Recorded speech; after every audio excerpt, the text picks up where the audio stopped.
Okay.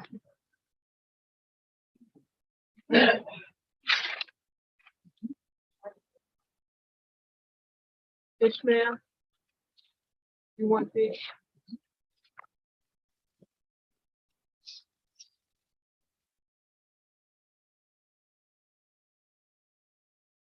I would like to say good evening to everyone. It is now 7:03, and we're going to thank you for your patience. First of all, we will now call our open session meeting to order. Shay, would you do a roll call vote to establish a quorum? Here. Here. Here. Here. Present. Here. Yes, she is. Here. I don't know if she can hear you.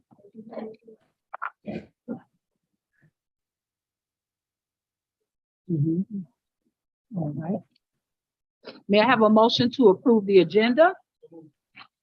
May I have a second? Second. All in favor? Aye.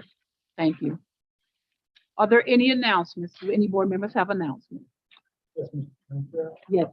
I'd like to announce that on November the 5th, at the Villa Recreation Center, we will have free flu shots from 9 a.m. until 1 p.m. They'll be sponsored by Wood Pharmacy Department. November 5th, running a flu shot at the Villa Rec Center from 9 a.m. to 1 p.m. I wanted to say that I had a chance to go to the Soul Fisher banquet. It was really, really nice and wonderful. And the stories of some of the people that received services for them were very impactful, but it made for a wonderful evening. So I just wanted to thank everybody that took the time out to attend that banquet. Shay, are there any patrons that would like to speak before the board? Thank you. Then at this time, we will go to Riverview Excellence.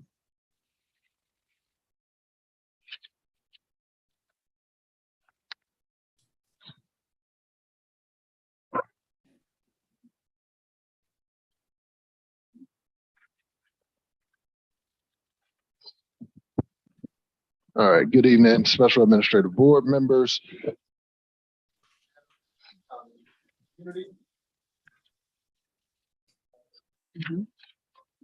But I'll just try to talk loudly. So for today, for Riverview Excellence, we want to honor 4 of our faculty and staff members, as well as make the board aware of a grant that the district has received. Looking over one of our awardees here right now today, with the AMI Day. Some of our members may not be able to make it. I told them that I would extend the invitation at the first meeting in November. They were unable to make it today. But we will still recognize the following members for their outstanding achievement. Dr. Tiffany Hunter, the K-12 Science Curriculum Coordinator. Valerie Morris, Communication Arts and Reading Specialist, Central Middle School. Tamika Thomas, Teacher Methods Coach at Koch Elementary. And this is Krista Wilson, Science Instructor at Westview Middle School. And these 4 ladies have earned the Apple for the Teacher Award from the Alpha Zeta chapter of Iota Phi Delta Sorority Incorporated. So we have 4 recognees or honorees from Liberty Park School District.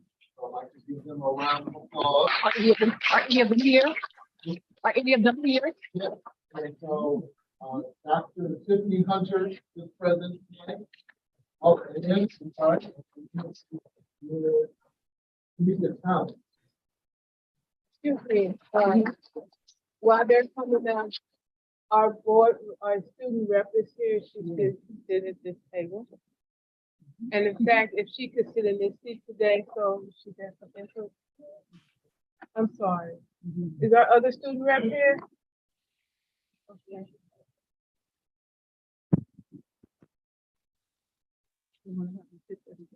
Yeah, if we pull another chair around, then two of you can actually sit here, so your voices will be picked up.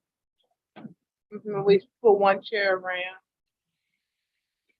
There you go. There you go, and then you have to share that mic. Thank you, lady.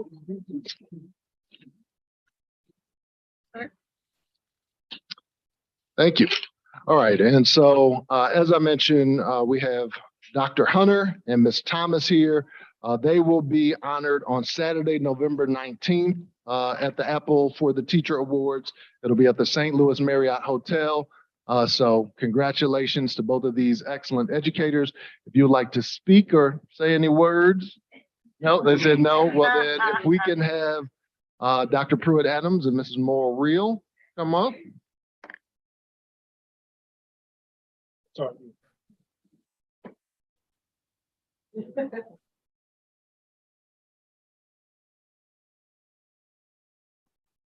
wanted to ask these two young ladies, how long they've been with the district? This is my 8th year.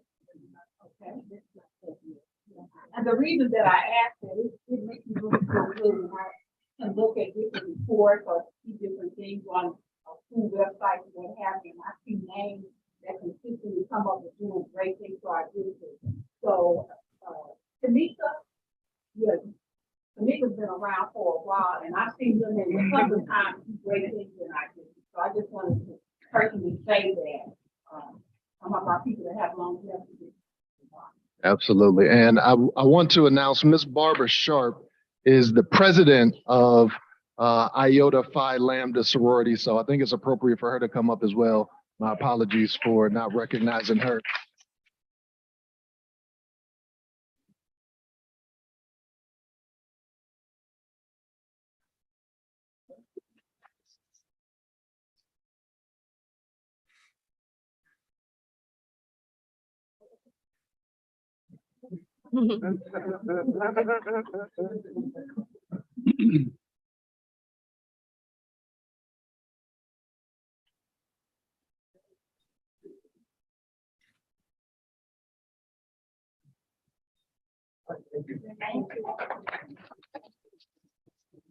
And again, the other honorees, Miss Valerie Morris and LaCrista Wilson.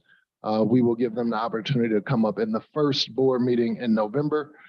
Secondly, I did want to mention that Riverview Garden School District has been awarded the Project Aware, that stands for Advancing Wellness and Resiliency in Education grant. This grant is going to be upwards of $350,000 per year that goes to the district. It's a reimbursement grant, and it will go to fund mental health, anything really addressing mental health needs. So that can fund employees, that can fund activities, that can fund bringing in social workers and things like that. So that's going to be a really great help. So I just wanted to acknowledge the district, especially I believe Dr. Patton wrote that grant. And so the Student Support Services Office for being able to get that for us. And I think it's for 5 years, but there are 4 years that are left in the grant. Any questions? Thank you. Before we go to superintendent's report, I am so sorry that I did not take a moment of silence for what happened at Central. What happened at the school in the city? So we can just take a moment of silence.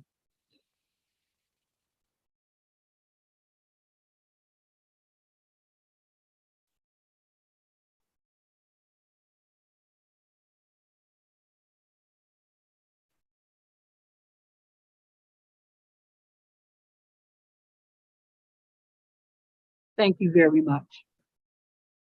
Before I make my announcements, as you know, we have 2 student reps to the board, and so I will allow them at this time and moving forward to make any announcements that they need to make on behalf of the students at Riverview Gardens High School.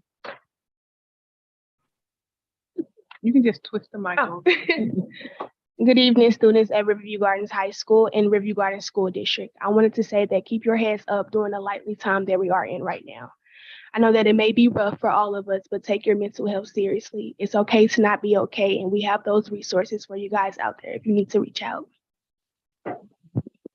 Good evening, you all students. Please be aware, adding to what she said, that mental health is valid and deserves recognition. If you need help, say something. Okay, there are people out here who can help you. We want to help you, so don't run from us. Run to us. Thank you. I have quite a few announcements, so if you just indulge me. In light of all that's going on, and thank you, Ms. Morrill, for that moment of silence. I was also going to make one.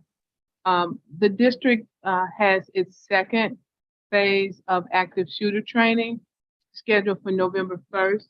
And it is our hope that once all staff is trained, we can go back to having our current student population, particularly at the high school, because we've been out for a pandemic and is trying to get back to some normalcy, have not had the opportunity to go through an active shooter drill. And so we will be planning one for them as well.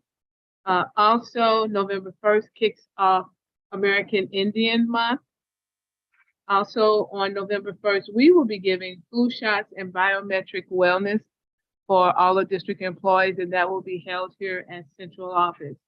This is a reminder that parent-teachers conferences are Wednesday and Thursday, and that there's no school on Friday. Monday is a professional development day, hint, hint, and Tuesday is a half-day teacher work day. I want to thank at this point in time Ms. Barbara Sharp for having all district administrators go through equity training on October the 17th. I believe that day we kind of all came in as individuals, but we left as a team. And so it was a really great day. And the session was led by educational equity consultants, and our two consultants were Dr. Billy Mayo and Dr. Deborah Holmes. And it was the first of 3 trainings on equity. Just want to add, since our last board meeting, several members of the staff and I and Dr. Coleman attended the Little Bit Foundation's gala. During that event, they raised over $1 million. And as you know, the Little Bit Foundation supplies a boutique at all of our schools for uniforms and clothing and coats and things like that. And they have a grocery store at Highland, and they're opening a grocery store at Cove. They were hit traumatically by the flood, and so now they're on their way back up, and it was a really nice event. Also, I had the opportunity last week on the 19th to welcome the National Alternative School Association to the St. Louis area and thank them for all that they do as a part of providing alternative education. On Friday, I had the opportunity to meet with Representative Rachel Purdy, Kevin Wyndham, Councilwoman Retta Days, State Board of Education member Pamela Westbrook Hodge, and Shalonda Webb. Senator Brian Williams put on a conversation for superintendents to really talk about those things that are impacting education today, and that if we all work together, we can get through this. I too had the opportunity to attend the Soul Fisher Ministries gala. Ms. Morrill was able to attend, and Soul Fisher Ministries, as you know, is another resource that provides tutoring and support for our students and also for our family members who have members who are incarcerated and helping them get other opportunities. And then on Monday, the district, we had our It Takes a Village brainstorming meeting where it was members of the DLT, middle school, high school administration, security, counselors, social workers, you name it, we were there. And we were just brainstorming on how to address some of the concerns that our students have, that our parents have, that our faculty have as it relates to all that's going on with discipline, social media, bullying, mental health, disrespect, all of that. And as a result of that meeting, people have been sending ideas. I got some more great ideas today. And people signed up to have this ongoing conversation. It is our hope to add some teachers moving forward and some student voice at the table. But we're excited about that. And last but not least, on the 27th, which is Thursday, Corey Bush will have a panel discussion at Florissant Valley Community College at the Student Center. And it is Thursday from 6 to 8:30, and it's on the topic of bullying, and I will be one of the panelists. And that concludes my announcement. Thank you. We did a switch in the agenda this time because we have quite a few discussion items where we have guests. And so we will be doing today our discussion items before the information items. And so our first item is the resolution authorizing the defeasance of a portion of the district's outstanding general obligation bonds and certain other actions connected therewith. Ooh, that was a lot. This is in compliance with Board Policy DIAA Fund Balance and Procedures DCI-1-AP1 Taxing and Borrowing Authority and Limitations. Making this presentation tonight is Dr. Levon Singleton, our CFO, Lorenzo Boyd, who is part of our bond underwriters from Stephen Nicholas, Sean Flynn from Gilmore and Bell, Megan Williams from Gilmore and Bell, which is our bond counsel. At the conclusion of this presentation, we would ask the SAB approve the transfer of monies from the district debt service fund in the amount not to exceed $2,250,000 to defeasance the defeasance bonds, that's so hard to say, and pay legal, financial, and other costs for defeasing the defeased bonds. I turn it over to you. I promise you'll know what a defeasance is before the end of the presentation. Good evening, Special Administrative Board, Dr. Pruitt-Adams, colleagues, and community. As Dr. Pruitt-Adams introduced, tonight we will present an agenda item, a resolution authorizing the defeasance of a portion of the district's outstanding general obligation bonds. With me tonight, we have our bond underwriters. So we have Lorenzo Boyd, who is here with us tonight from Stiefel and Nicholas, as well as our bond counsel. These are our attorneys who make sure that we handle our business, and they came out tonight as well. So we've got Sean Flynn and Megan Williams, who will also join us in this presentation. So come on, guys, let's all dig in and share with the board the defeasance information. At this time, I'm going to turn it over to Lorenzo.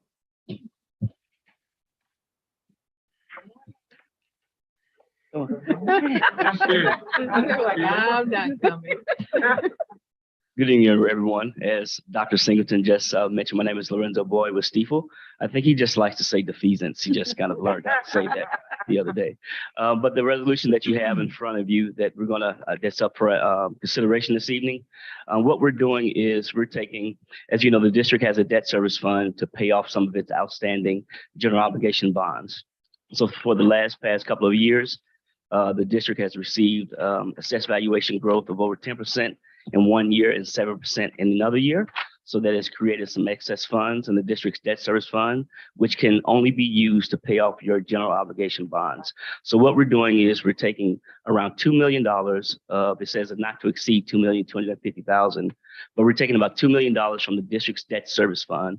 A defeasance is simply paying off your bonds early. So we're going to take those funds, we're going to pay off $1,970,000 of the district's outstanding bonds. Right now, your current bond maturity, final maturity is 2038.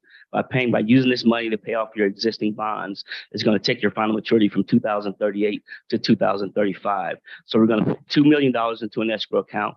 That's going to legally pay off those bonds. That's going to increase your debt capacity. So if the district decides to do a future bond issue in the future, you're going to increase your debt capacity. And then by doing this, there's a couple of figures I want to kind of bring out. By putting that $2 million, we're going to defease probably about $2.2 million of what we call principal and interest. Yeah. So by putting $2 million into this account, you're going to save the district almost $200,000 in future interest expense to the call date of 2025. If those bonds should never be refunded, then obviously putting those bonds, but they're going to the call date, we're defeasing actually our future interest payments of almost 2.9 million. So this is a kind of a good situation for the school district that we can take advantage of and use some of the assessed valuation growth that we have and some of those excess funds and use it to pay off the bonds early. We're going to establish an escrow account that's going to go all the way to April 1st, 2025. So that money will go to a third-party trustee. Then we'll purchase escrow securities on, I think it's November 1st. And then we'll close this transaction on November 15th. And then at that point, the bonds will be legally off the school district's books. When we do your new audit at the next fiscal year, then you'll show that those bonds have been paid off legally and those bonds are no longer on the books, and you increase your debt capacity and you save future interest expense along the way of about $200,000. And that's roughly about 8% savings. So I think the resolution that we actually want to present this evening for action is to approve this. We'll purchase the securities next week, and then we'll close on November 15th. Sean, you have anything you want to add? There's some stuff after follow. You did a nice job summarizing the resolution in front of you, and I have nothing else to add. But happy to answer any questions you may have. Who will the escrow account be set up with? UMB Bank. UMB Bank. Oh, I'm sorry, Dr. Cole. Oh, no. Oh, okay, I'm sorry. And that was the question I was going to ask, how much money does that save? Yeah, so it's roughly And what about did you say, 8%. how long would it take us to pay those bonds off again? Could you give me that figure again? So if we did not pay off these bonds, your final maturity on all your debt combined would be 2038. But by paying off these bonds and putting them into an escrow account, your new final maturity goes from 2038 to 2035. So we're eliminating 3 years of payments from the district's outstanding bonds. So if I understand this correctly, there really isn't anything else we could do with, it's sort of a windfall in terms of there really aren't any other options actually, is that correct? Not in terms of using these excess funds, Right. because right now when your debt service fund hits a certain amount, you've already approved your debt service levy of $1.77, $1.7756, which was approved, I think, at the September board meeting. So with these excess funds, these can only be used to pay off bonds. It can't be used for other purposes like capital projects or operating funds. So the only thing that we have, option that we have available to us with these funds are to pay off some of your existing debt. While they're in escrow, do they earn any kind of interest? Yes, and that's how we're able to Determine actually, that 200,000? exactly right. Okay.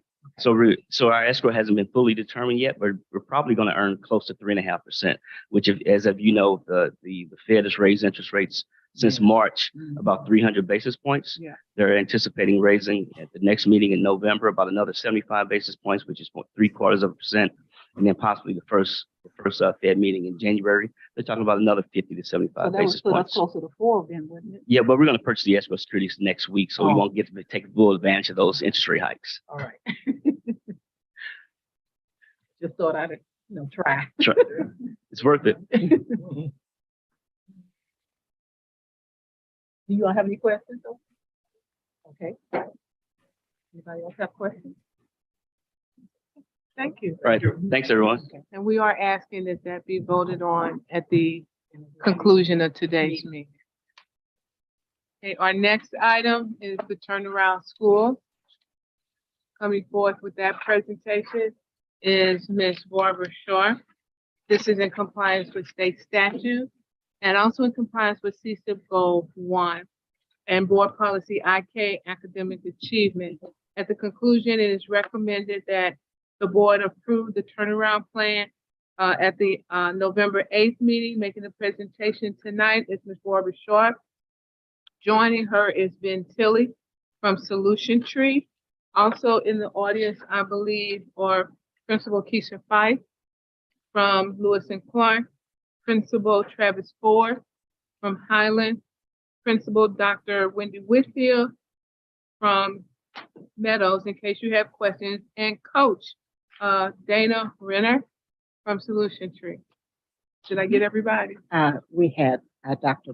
Terry Martin. And Dr. Terry Martin is also with us. And they're all here to answer any questions that you may have after the presentation. Ms. Shaw? Thank you so very much to the Special Administrative Board, Superintendent Pruitt Adams, colleagues, members of this outstanding learning community. and to our newest board members.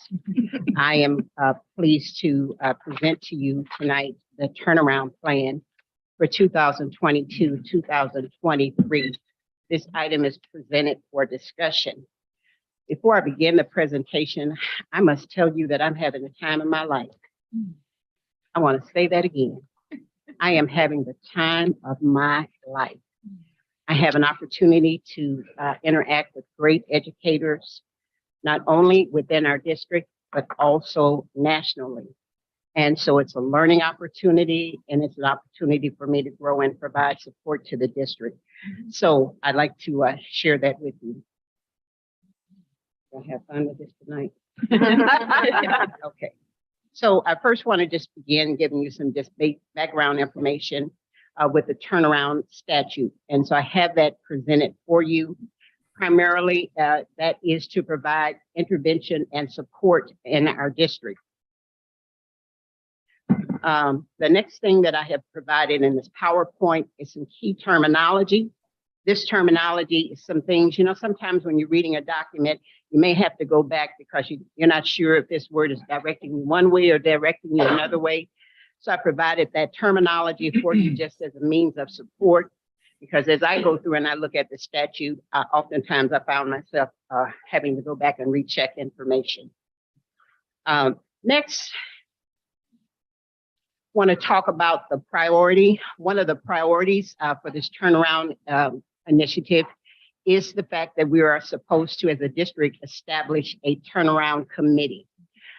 We have established that committee. I've listed here for you the requirement in terms of the participants that should be involved. We also have a number of other district staff, which the superintendent deemed it was important for those individuals to be part of the work that was occurring. We had our first meeting on October 19th, an extremely successful meeting. I have also provided 2 additional dates that we're looking for additional meetings. This information is important, so as we continue to meet, then everyone can lock these dates into their calendar, and then we will be ready to continue with this great work. So this is one of the activities that we engaged in when we met on October 19th. This activity, we had different topics that was presented. From these topics, we divided into groups. We had an opportunity to make note of any areas that we may have had some concerns about, or anything that may have not been clear, maybe just had a question or two. And so the committee is going to go back and look at that information and make changes to the document.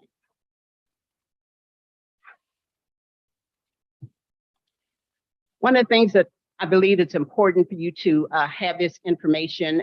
It's because obviously you are aware of my job description, but I wanted to highlight some key areas that I would be working with. As the Executive Director of Continuous Improvement, my work involves communicating with a lot of different individuals, different stakeholders, assisting with different projects, and certainly doing a lot of coordination of this work. I'm sure you've had the opportunity to look at the plan. It's almost 100 pages. And in that plan, that requires a lot of organization and preparation in terms of working with stakeholders. Okay. Here, I've just given you just a snippet of some of the monitoring of the work. And this is the work that I would be doing, working in addition to with principals, district leadership, also working with solution tree support systems. And so you have a list of different things that I would be working with, helping to make sure that we are successful in meeting our goals. Don't you just love it? So here is information in terms of just a snippet of some district supports that are being provided. You have obviously the approval of this role that I'm serving. You also have the support. We have the support in terms of monitoring or changing schedules so that all of the different initiatives that we have, that there is an alignment. For example, we have principals that are involved in what's called, I want to say CSEP, but that's not correct. We have principals that are involved in different work, the RSIT work. And in that work, they would be scheduling time and they'd have to go and do observations and have people coming into the district. We also have the district walkthroughs that would be occurring. But with the alignment, that means that all of these different groups would somehow come together and would still work with Solution Tree. And so that's what I mean when I say alignment. And also just the financial commitment that has been made so that funding is provided district-wide so that all of the schools participate in this work.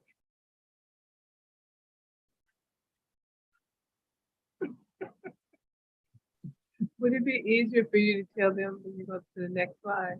I think it's going to be, slow down, go back, go back. Right here, let's stay right here. This is an important slide that I really want to bring your attention to. The plan, the turnaround plan that you have, again, it's a very lengthy plan, but I wanted to stress that it is a living document so that as changes occur, that there will be a need to make some modification. So as you look at the table of contents, you'll see all of these items that are listed here.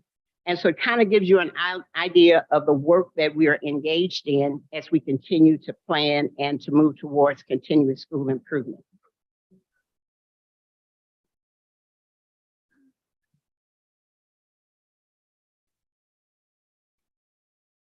Okay, we're moving.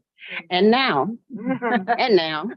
I am pleased to have with us, Dr. JPA has already referenced them, but I will ask Mr. Tilley to come forth, as well as Dr. Martin, if you would like to join in, because they're just going to give you just an overview of some of the supports that are being provided by Solution Tree, and that is also contained within the plan.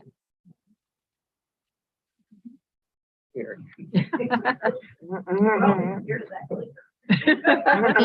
So am I. Well, good evening to the Special Administrative Board. It is a real pleasure to be with you this evening. The support from Solution Tree comes in a variety of different ways with the school district. First of all, we have what we call our external teams that we work with. And so one of the teams that we have a team of 6 that is, we do what's called priority schoolwork. And our team of 6, we meet every Thursday and we talk about the progress of the work and making sure that everything is aligned and all the dates and any milestones are being met within the district. Then being the Missouri reps, Dr. Martin and myself, we meet every Monday, and Riverview Gardens is always a topic of our discussion because we want to make sure that everything is moving along as it should. Then there is also a team, and Dana Renner is a member of that team, and that is the coaches, and they work with Dr. Sharon Kramer, and she is the writer of the book School Improvement for All that I believe you received a copy of that book. And so they meet monthly with Dr. Kramer to discuss the progress of the work in the district, and I meet with that team as well. But then within the district, Solution Tree provides supports in a number of different ways. Earlier this month, Dr. Sharon Kramer was here, and Dr. Kramer is working with the district leadership as a whole. And she was here for a day. They did, there was a general overview and a question and answer session in the morning. Dr. Kramer and the leadership team, they did observations in the turnaround schools. And then she worked specifically with departments within a central office here. So that district support to make sure that everything that we're doing from the district all the way to the buildings is in perfect alignment. Then there's leadership support. And so that is provided by Clara Sell Davis. And she was here earlier this month as well. And Clara met with all of the building leadership. And what Clara's job is to make sure that the leaders are informed of all of the steps of the work that need to happen this year and next year. So she's building capacity with the leaders within the district. And then there's building support. And building support are our coaches.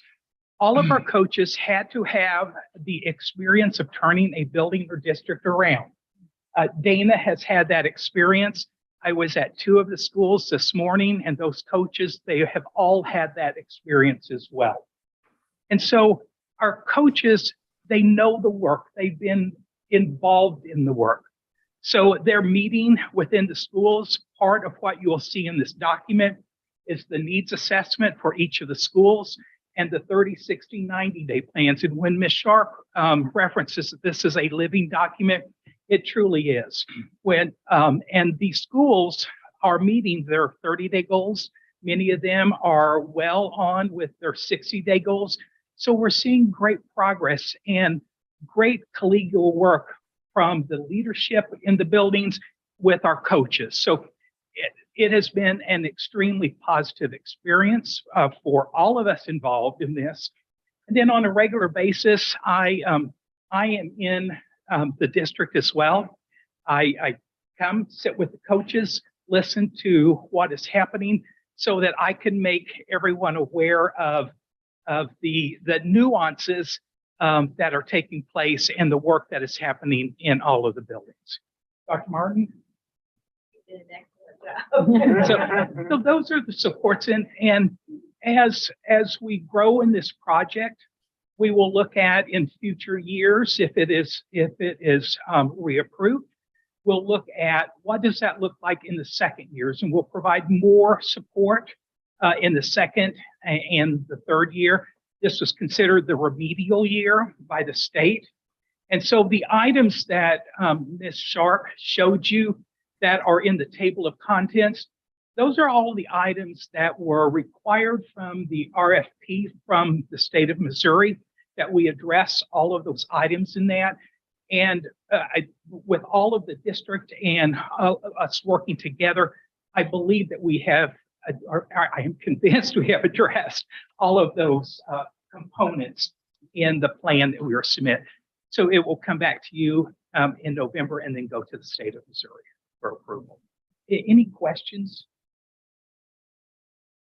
I have a question. Yes, please. How do you guys plan to let the students know more about this? Like how are you going to do that? So one of the things that in each of the buildings, the coach is working with the principals. And so one of the components of the plan is a communication plan. And so there was, at the very beginning of the year, Dr. Pruitt-Adams sent out information about this plan as well. And there will be updates with the plan as well. One of the things that the students can do, ask your administrator, can you tell us about the work that is going on in the building? The administrators are really excited about it and will be happy to share any of that with you. I just want to add one more thing. This is what I'm thinking about as you were talking. A lot of students don't come forward because they don't think that they will get help. They think that they will just be, oh, it's nothing, it's just a phase. And a lot of times it's not just a phase. They actually need help. And that's why I asked that question, because they do need more view of application, or they will continue to do the things that they do. One of the things, if I might interject, that you are two now are board reps. I know that at the high school, you do announcements in the morning and announcements in the afternoon. You could go to Ms. Nave and ask, can you make an announcement about what you heard tonight? Okay. And then put that on, the lens of our students. And Thank you. The coach at the high school, his name is Eddie Velez, and he will be back at the high school in a few days. Eddie? Eddie Velez. More specifics about that. When we started this program in the schools, and I don't know if you all were part of that, but the needs assessment that we do at the very beginning has focus groups for the students at every school that we're at. So we actually got information from the students to even begin as a baseline of what are the things that we can do for students and with students. And the one thing that keeps coming to my mind at the elementary was better food in the cafeteria. Yes. That's what they all, I surveyed and interviewed a lot of kids, and they are all pushing that. They're like, we don't want the same thing every day. We need different foods and, a variation of stuff to eat. Well, perfect. That's actually in the plan. We have those notes documented. And you do kind of have to give us a little start to get started because it's all new work. But in 3 years in this, if we don't have students actively involved in the work that we're doing, then we've done something wrong. Right.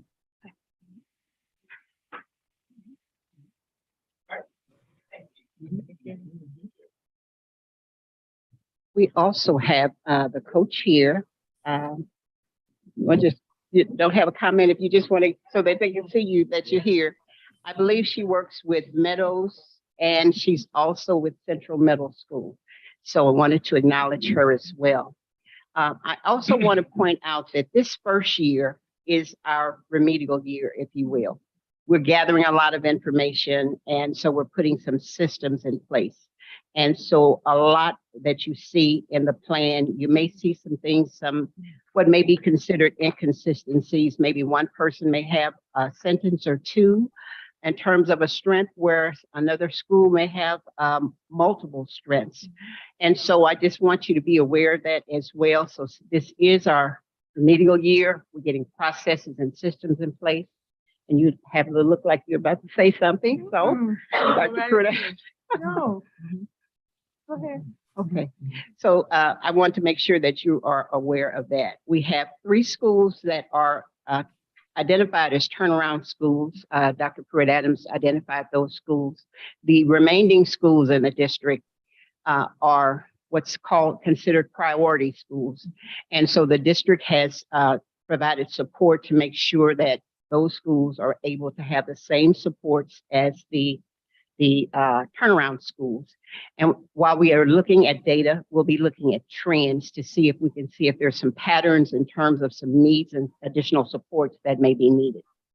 So tonight I am presenting this to you again for discussion. It is my hope that at the next board meeting that you will approve this plan. Immediately after the plan is approved, then I will be processing that so that it may be sent to the Missouri Department of Elementary and Secondary Education. At that point, they will approve or give us feedback in terms of additional steps that we need to take. But approval from this board is needed so that this can proceed. I'll take any questions that you may have. Madam Chair, I know you kind of answered my question in the presentation, talked about alignment. Will the DESE funded schools and the district funded schools, will those run at the same time? Yes, Or- there's a calendar in the turnaround plan. And so it gives you an outline of, so we have presenters, facilitators that are assigned to every school. Mhm. So you're able to see when they're coming into the district. And so as I meet with them, I certainly meet with Ben Tilley and with Dr. Martin. We meet every week, and I meet with the DOT. As there are questions that emerge, then we look at the information, we make plans, make changes as needed if they're needed, and then we move to the next level. So the alignment piece, that's what we're constantly moving towards. Again, this is our first year. Yes. I do have a comment. Of In course. response to Mr. Jones' question about the two, they are running simultaneously. The reason for tonight's plan, as Ms. Sharp indicated, is in alignment with the statute. And so part of the requirement that we will be coming back is regularly reporting to the board. And as we move forward, because this has to be to the state for their December meeting, then we will do the district as a whole. So you'll get information on the other schools too. But to meet the requirement is why you only have the 3 schools tonight. Thank you. When the other schools are added to the plan, I'm assuming there'll be a plan comprehensively written that will include them as well.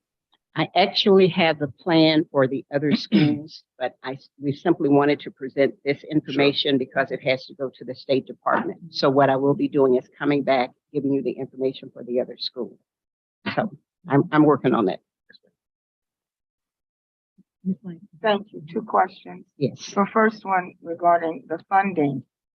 These are ESSER funds Yes. so this has to be completed by 2025. Well,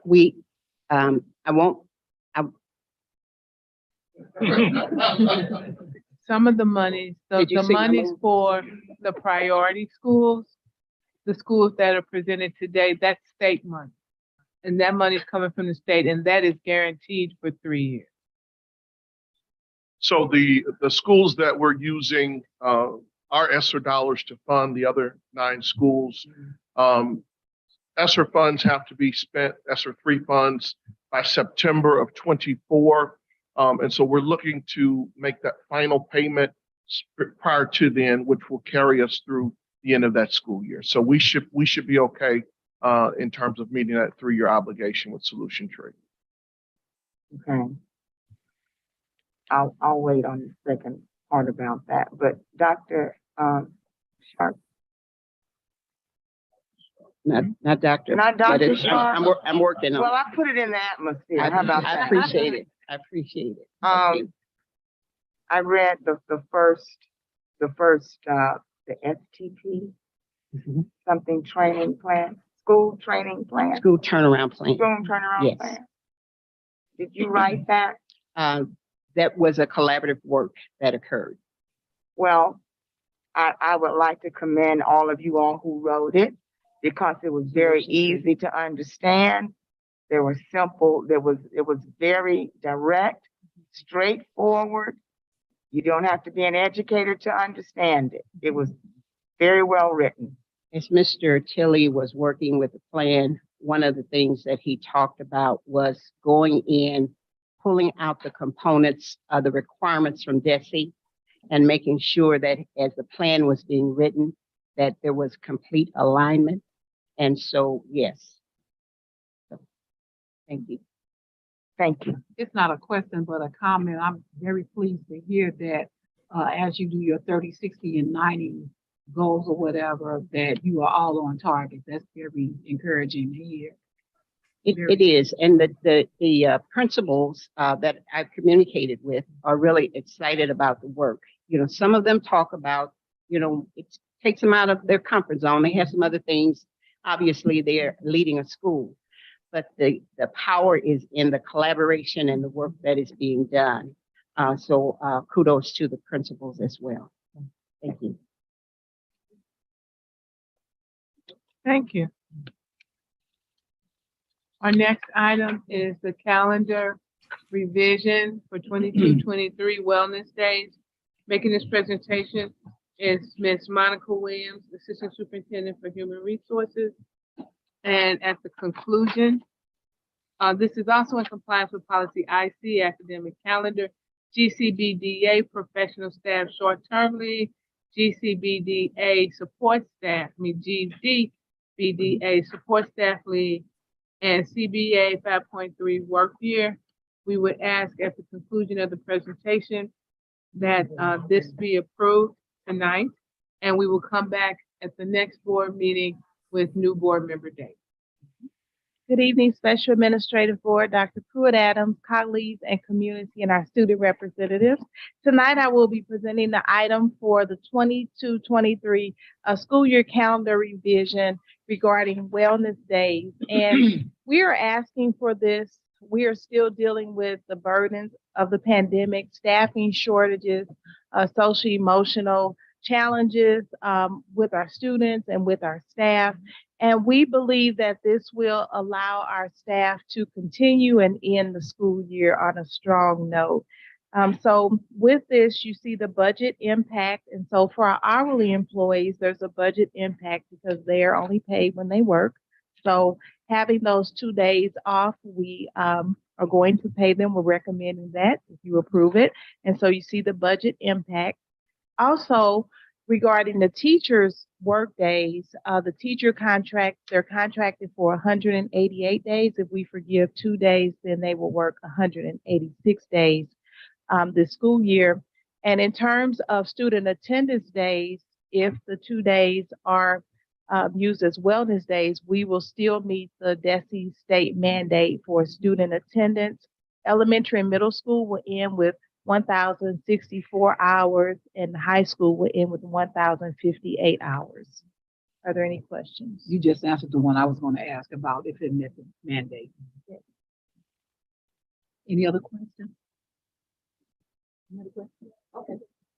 Oh, okay.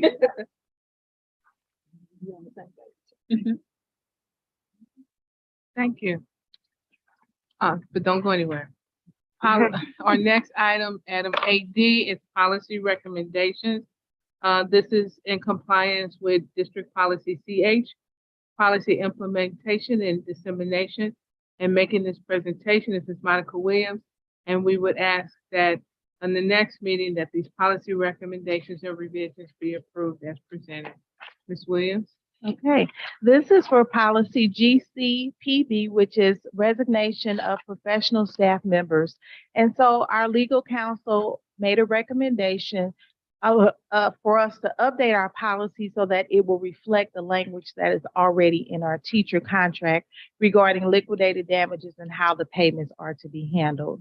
So the changes to the policy, this is new. We normally charge a fee of $1,000 liquidated damages whenever an employee or teacher under contract breaks the contract. But now there's a breakdown as part of this policy. So if a person breaks a contract between June 1st and June 15th, there will be a assessed fee of $1,000. Between June 15th and June 30th, $2,000, and after July 1st, $3,000. So that is the update to this policy. Are there any questions?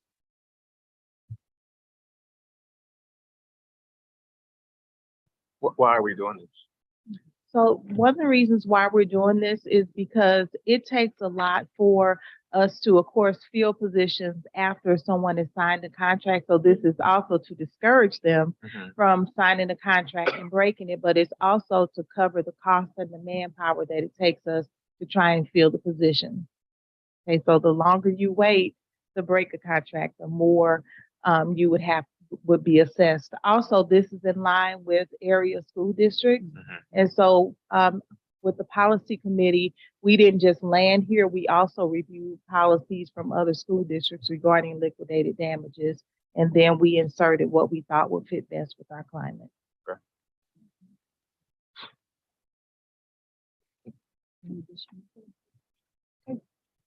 Thank you. Our next item is the 22-23 Comprehensive Communications Plan. This is in compliance with CSIP's Goal Collaborative Culture, Strategy 1A, 1B, and 1C, Board Policy GBH and EHB. Making his presentation is Mr. Ishmael Sistron, Executive Director of Communications, and it is recommended that the Riverview Gardens Board of Education approve this plan at the next meeting. Ishmael. Good evening again, everyone. I am here to present the comprehensive communications plan. I do want to thank the Riverview Garden School District's Communication Committee that has helped me to work on this. This has been really a labor of love. When we first started our committee, it's probably a year, maybe a year and a half ago. And I thought that this would be maybe a 5 or 6 week committee. We had a communications guidelines booklet, not really a plan that was approved by the board. And we thought we'd just go in there, make a couple changes. But as we looked at it, we realized it really was not comprehensive. It really did not give us a strong communications plan. It didn't have goals and strategies and things of that nature. So we started working on this. On that committee, we have teachers, we have administrators, we have community members, we have parents, we've had SAB members. Ms. Lane has been a part of that. Ms. Oswald has been a part of that committee. Former board member, Dr. Miranda Avant Elliott is a part of that. And so we've had some student engagement. Going to be talking to these two young ladies here as we're trying to get some more student input on that board and try to have representation from all of the schools. But I think we do have a really good group and a committed group. So thank you to them. Another thing that we did, just a little bit more background information, is we met with the director of the Missouri School Public Relations Association to help develop this plan. Some other communications directors, I believe Afton, Rittner, and Normandy, they had input in just helping us to craft the goals and things like that. When we first started, we may have had 13 to 15 goals, and we quickly realized that we needed to drill down and have 3 or 4 goals that we can really focus on. But like Ms. Sharp was saying with the other plan, this is a living plan. This plan is going to change. We're going to have to make adjustments. We may bring it back to the board, but I feel like this is a good baseline. So without further ado, let's see. I'll go into the beliefs. We adopt beliefs that are included in the comprehensive communications plan. We also have a responsibility to communicate effectively with our constituents, that meaningful public engagement supports our goals, and that effective communication is a two-way process. That's really important. Is the responsibility of every employee in the school district, supports teaching and learning, and helps to increase student achievement. I'm going to go over to the next page, page 3. Here, and it just shows some of the audiences and desired outcomes. There was when this got exported to PDF, that external should be on the other side. I'll make sure I fix that for the next meeting. But internal audiences, we have administration, the SAB, staff members, parents and students, guardians, student organizations. In terms of external audiences, we have taxpayers, senior citizens, faith community, media, alumni, government officials. Not going to read each and every one, but you get a sample of that. For the internal audiences, we want to take pride in ownership and the direction of the district, keep people aware of any key issues, show mutual respect, trust, understanding, and value all roles within the organization, work as a high-performing organization, and exhibit district values of excellence, innovation, integrity, relationships, and more. For external audiences, we want to exhibit community pride and trust in the district, be involved and engaged with the community with external audiences. We want parents to choose to enroll in Riverview Gardens School District because of the quality and the innovative educational opportunities. We don't want them to feel like they have to go to Riverview. We want them to choose to go to Riverview. And we want them to support the district. Next page, page 4. This is really just a list of some of how we communicate our channels. So the website, our social media, the newsletter, both weekly and monthly. We have a podcast that we're going to be starting. We have sort of the foundation laid, just trying to get the episodes published and out there. Calendar talks about media. We reach out via newspapers, broadcast stations, magazines, local news websites, interpersonal Board of Education meetings, district leadership team meetings, and community meetings. All right, to the next page. And again, I'm not going to read all of these. I will read each of the goals, and I'll just highlight a few of the actions that we would like to take. So the first goal, develop and maintain positive collaborative relationships with all stakeholders to strengthen support for Riverview Gardens School District. And again, stakeholders include students, parents, staff members, community members, business partners, etc.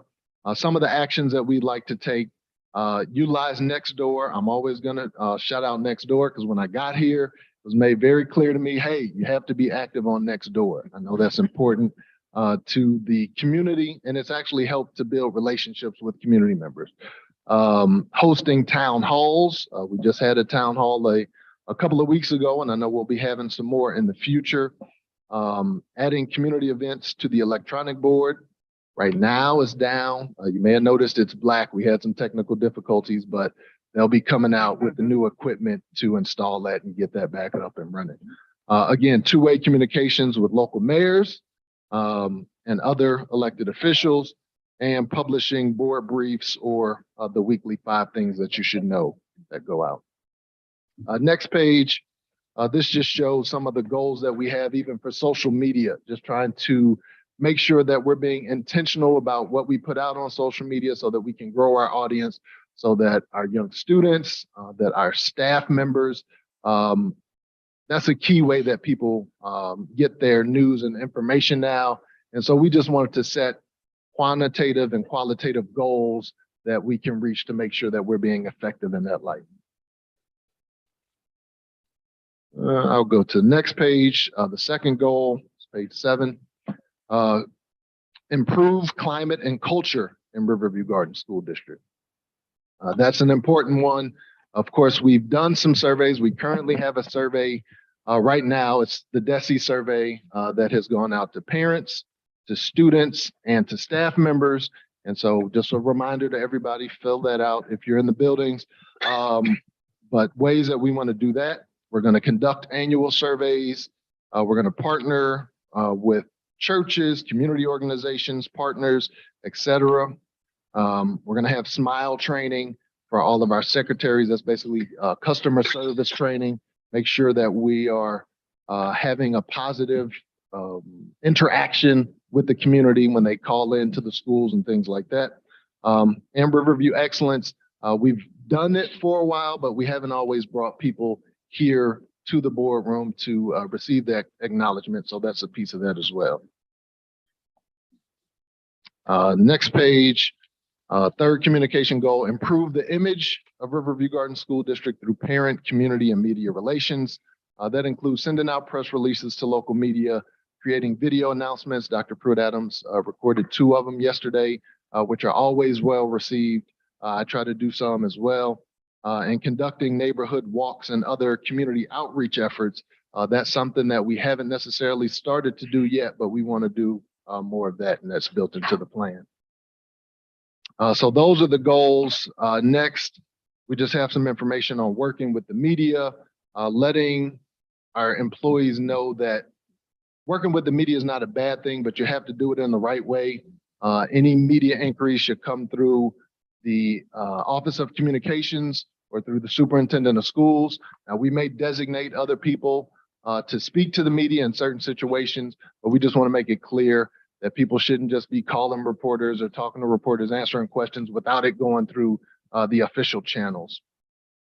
Some information on sunshine law, student permission, and then some guidelines for social media in terms of letting our staff know best practices on social media, discussing how to interact with students on social media, just to make sure that we stay out of legal trouble and things of that nature. So I think that is about it. A lot of the rest of this is just that social media information. Oh, at the back, I'm on page 15. We have information on emergency communication, and this is just a summary. We don't have the full crisis plan. That's something that we're going to be reviewing again and updating, but just to give staff members and parents and community members an idea of how we go through emergency situations. And in light of the activities this week, that's something that's really important. Are there any questions? Madam Chair? Yeah. What is the policy with staff interacting with students on social media? The current policy, or do you mean as I don't know the go in here? policy number, but teachers should not interact with students on social media. There's been talk of an app that coaches use to communicate practice and things like that, but that's restricted as well. So I know they have that. You said that we have coaching practice this day and things, but social media, they should not interact on social media. Yeah, and if they do, you know, there are certain times where we get questions through the Twitter page. A parent or a student may not know an answer to something they've called, and so they reach out on Twitter. And so we may try to respond or get them to the right person, but the key is to really document anytime that you're interacting with a student or a parent. I try to go into the SIS K-12 system and just put a note there. So there's no question. And that's something that we're really working on with our staff to make sure that we document, because we don't want it to come back 6 months later where it's my word versus your word. If it's not there documented, we can't really prove it. The other thing I do want to add, in light of yesterday's event, many of the posts that we received, students forwarded them to their parents, and then the parents forwarded them to us. Right. And that we do want. If there's something that's happening, so when I say there should not be the interchange, it should not be from a social level. But if there's something happening, we want our students to make us aware. Yeah, and social media is a tool, like anything else. And so you can use it to your advantage and it can also be misused. So we want to make sure that we are promoting the good things that are happening, putting out information, even if it's not necessarily a good thing, but putting out information that's going to inform our community.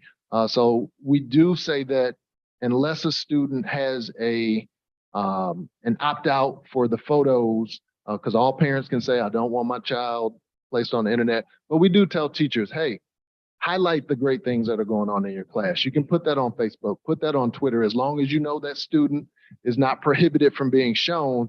But we want to make sure that, again, we're following the communications plan so that we know that we're doing things according to board policy. Do you have questions?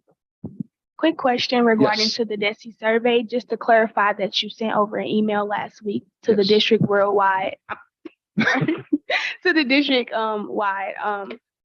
Just to clarify, is this on the website that they can reach out to it to get the reliable information and to complete it? Yes, the DESI survey is on the website. Anybody who is listening, there is on the Riverview Gardens main page, there is a big banner, but you could also go to rgsd.k12.mo.us/survey. And there you have the parent survey, the student survey, and the staff survey, all there on one page. We also encourage building leaders, particularly at, K-12, that the grade levels that are being surveyed, that they carve out time or have teachers carve out time so that the students can do their surveys, and that the principals also allow teachers the opportunity to complete the survey. This information I can't express how important it is because there are pieces in there about student voice. There's pieces in there about community voice. And that's one of the things that the climate and culture survey and the communications plan that Mr. Ishmael Sistrunk, I like saying that, now that I know how to say it right, that he has that is important, not just to MSIP 6, which is part of the state accreditation process, but important to the district as we move forward for full accreditation. And it's one of those things like we need to know the good, the bad, and the ugly. Please fill it out. Yeah, and the importance is that people fill it out. We're not trying to coach you and tell you what to put, only put nice things. Of course, we love nice things, but just be honest and share your feedback because what DESI is doing is tracking the growth and tracking how we address these issues. So we just want to know what people think. So can you explain again? I heard her say community. So it's community. I heard you say parents. I heard you say students, staff.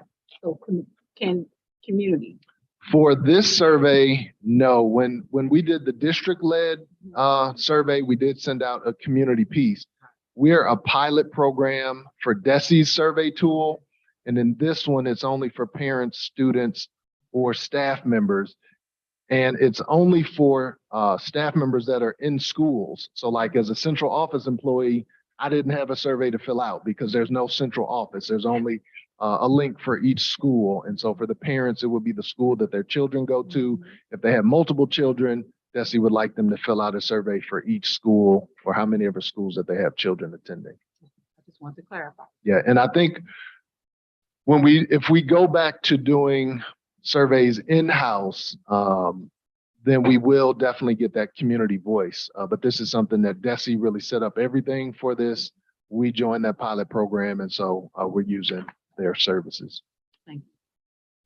I'd like to say, I think that when you started, I've been a member of this community for a long time, and I've never had the school district to reach out to the community and seeking not formally anyway. And when you started the communication group more than a year and a half ago, when I was not an elected official, one of the first things that we said was how much we appreciate someone reaching out to the community with honest and open communication, not spin. Spin is my word. I don't like spin. I like truth, honest, and open, whether we like it or not. And so I applaud you and this administration for how you stepped out beyond what has happened in the past to include, because we all know when the public media writes stories about everything, it's not always honest and open, and sometimes they have a little lean to it. So we're not expecting that from this communication department, right? Thank you. I appreciate it. Thank you. I would like to add, Yes. so it was actually a report that I did, but I didn't know if you guys wanted us to present reports or not, but I still want to say it. So like since junior year, I say last school year, there's been a big issue concerning hygiene. As much as mental health is important, physical health is also important. And I think that a lot of times our school, I don't know about other schools in district, but our school specifically, it can be neglected when it comes to that. Like the cafeteria, usually when I go to lunch, which is like second lunch, it's already trash. Everything is just crazy. And I think a good way to engage with the students and look for that improvement is to remind them that the things that they do matter, their actions are important. So though it's a small thing, just throwing your trash on the floor instead of putting it in the trash can, it's still, it can lead to more than that, skipping school because you want to, that it can lead to it. So I just want to mention that, like the girls' restroom, there's usually not any more soap by the end of the day. So when girls come back from practice, they can't wash their hands before they eat the snack that they have. So it's really important that we include the physical health along with mental health. Good to know. Thank you. Yeah, absolutely. And one of the things we do in our communications committee, which again, I'll send you all invitations to the next meeting. We usually meet every other Thursday via Zoom, 5:00. Everybody's welcome. But we do deal with specific information. We have parents that say, hey, my son or my daughter has this issue. And if we can't answer it that day, we go back, we follow up with that administrator, with that teacher, with that principal. And at the next meeting, we come back and address it, or we'll address it one-on-one with that parent or that individual. So we do try to address situations like that. So if we can get some more student voice, if you ladies are down to join the committee, we'd love to have your voice. I had an interview with a student, actually. That's how I found out about it. She told me that, I don't know if this is true. I don't know if she was just playing with me, but I was like, this is insane to me. So she said that the girls' restroom was locked, and it usually is more locked than the boys' bathroom. I don't know why that is, but usually the girls' bathroom is locked after second period. And so it's hard for us to go to the bathroom, and we go to the bathroom more than guys do in most situations. And so she said she had to use the bathroom so badly that she went to the boys' bathroom. And I'm like, that's insane. She said that nobody was in there. But that's still not okay. It's never okay. She should be able to go to the bathroom, without, fear of getting in trouble or something like that, So, yeah. Tell her don't do that again. I know it's No, a big thing. I And got- I'm gonna leave no, it I got anonymous. you. I She got told me, and I was like, what? Yeah, you But gotta go. I can follow up on that. And the director of facilities is also in the room today, so she's Okay. hearing that. Okay. Thank you. Thank you. Any other questions? Thank you. And I think, as Dr. Pruitt has mentioned, we will be asking for approval at the first November board meeting. The next item is the roof for the FCRC roof replacement, HVAC, restroom upgrades for the FCRC, and high school chiller replacement. Making this presentation is Ms. Yvonne Green, Director of Facilities. This is in compliance with Goal 1 of CSIP Finance and Facilities, Strategy C, and Board Policy FEF2. At the conclusion of the presentation, we would ask approval tonight for this item. And so, Dr. Singleton, are you joining her? Okay, thank you. Ms. Green.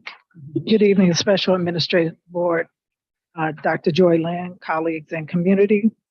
I did hear some of your comments, so I will talk with you after the meeting. I stand before you all to talk about FCRC. I have 4 items, 3 of which pertain to FCRC. We're getting that building ready for the AIDS program. The first item is replacement of the FCRC roof. The roof is in poor condition, so the total roof replacement is the only option to ensure long-term performance and watertight integrity, as well as some tuck pointing around the windows and the roof line. Back in July, we posted an RFP. We did some pre-bid meetings and walkthrough. We received 3 bids. The lowest responsive bidder was Shea Roofing, and a cost to not to exceed $819,424.10, which includes a 10% contingency of $74,493.10. The second item is FCRC HVAC replacement. We have a chiller that is non-operable and is obsolete. So we need a new chiller, and this is an estimated cost at $1.6 million. The next item is the restroom upgrade at FCRC to upgrade 2 restrooms to provide adequate spacing in order to meet ADA requirements. This is an estimate cost of about $300,000. The next item is the high school chiller. The high school chiller was installed about 2002. Now it's getting hard to find parts for this. The chiller supplies cooling for buildings 2, 3, and 4. And so the estimated cost to replace that is $800,000. Again, as I said, those last 3 items are estimated cost. So the total cost for all these projects is $3,519,424 using ESSER funds pending supplement approval. And as Dr. Joyland said, I am asking the board to approve these items later on in the meeting. The roofing for $819,424. And again, these are the other 3 items are estimated costs using the ESSER funds. Are there any questions? Madam Chair. Yeah. Pending supplemental approval, what does that mean? So as we use ESSER funds, and we were awarded the 30-something million in ESSER free funds. Mhm. And so as we find the budget for those, we bring those forward. So the supplement is in the transaction report that you all will approve tonight. So if you approve that, then that's what she's referencing. The money's not there right now. We have to do a supplement, and it'll be approved, presented later in the meeting. I'm a little, the acronym, the initials, FCRC, what does that stand for? Some of you all may have to help me because that was something. Family Resource- it was a Community family Resource resource center. Okay. Yeah. Family, Community Resource Center. Okay. It's the building right next to The Danforth Danforth. on St. Cyr. The church. The church, that we own. Okay. Right. Okay, thank you. All right. Any other questions? The next item is item 8G, 2223 Transportation Route Summary. And making this presentation is Dr. Singleton. This is in compliance with Board Policy EEA, Student Transportation Services. And we ask that this be approved at the next meeting. Dr. Singleton. Thank you. Good evening again, Special Administrative Board. This agenda item is approving the 22-23 transportation routes. DESE requires that each year, each local school board approve the transportation routes for the school district. In the attachment provided, we have the 22-23 school routes. And as you know, the district has a policy to provide transportation for all students living a mile or more from their school. I will say that we have gotten a lot of requests, to expand transportation. That was one of the promises of Prop E. And so with that, we certainly have accommodated families who are kind of on that borderline as well. We have 24 home to school routes. Okay. We have 4 student in transition routes. We've got a total of 33 drivers who are dedicated to our school district. And all of our routes are 3-tier. So when I say 3-tier routes, one bus starts, they pick up the high school route first, okay? Then that same bus drops off at the high school. Then the bus picks up the elementary students because that's the next time or bell schedule that goes next. Once the elementary students are picked up and dropped off at the various elementary schools, then that same bus runs the 3rd tier and picks up the middle school students at either Central or Westview. So all of our routes are 3-tier to try to maximize efficiencies. And again, we have a total of 28 routes total, 24 of them being home to school and 4 of them being students in transitions. That concludes the information in the discussion item. Are there any questions that anyone would have of me at this point? Madam Chair? Yes. Just curious why we're approving a 22-23 transportation route once it's already started. Yes, so good question, Mayor Jones. And obviously, when we go through our annual obligations during our district leadership meetings every week, this was presented. This was actually in the September, October timeframe. And we did have to get this information from first students. So there's really no excuse. Our superintendent has made sure that going forward, we present this at one of the earlier meetings, either the June or July meeting, once this information becomes available. But since this is a requirement and it did not make those previous meetings, we did wanted to get it before the board. Getting a little confused at first. Moving forward, our goal is to have it late July, once we have our enrollment numbers.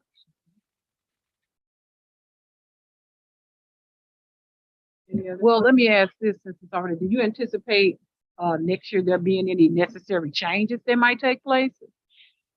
It's possible. You know, we have a very transient population. And so I will tell you that what we are seeing is a huge increase in our students in transit population in the school district.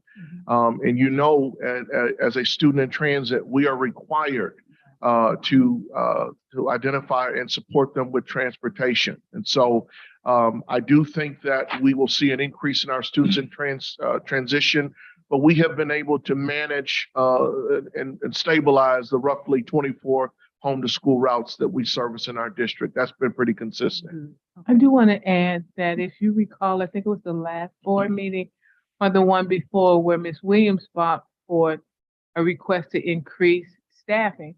Because if you know the housing right around Coke Elementary is now, people are moving in there, which has increased our population. Yes, that's in walking distance to that school, but if it's students that live, I guess Westview is close enough, but just an example that not only did we increase at Coke, we increased at almost every middle school a staffing number, which means that the student population is going up, which means that could also possibly increase the number of routes we have to have. Thank you. Okay. Thank you. Don't go anywhere. The next item is the summary of fund balance report for the month ending September 30th, 2022. This is in compliance with policy DIAA fund balances, and we would ask approval at the next SAB meeting. Dr. Singleton? Thank you again. My favorite report, right? It's the one that I give every month, really just summarizing the fund balances. So you've heard it quite often. So again, stop me if necessary. So the first page of the fund balance report, and keep in mind, this is a new school year. This is only for the 3 months ending September the 30th. Okay, so we're talking about fund balances for the first 3 months of the school year only. All right. And so if you look at the first column, It lists each of the funds: general fund, teachers fund, debt service. We mentioned the debt service fund earlier, food service and student activities. We see a beginning balance in each of those funds. That's where we started the school year with. Our year-to-date revenues and expenditures, those middle two columns, really give a good idea. Can you click on that first, that only attachment in that agenda item? Not this one, the summary of fund balance.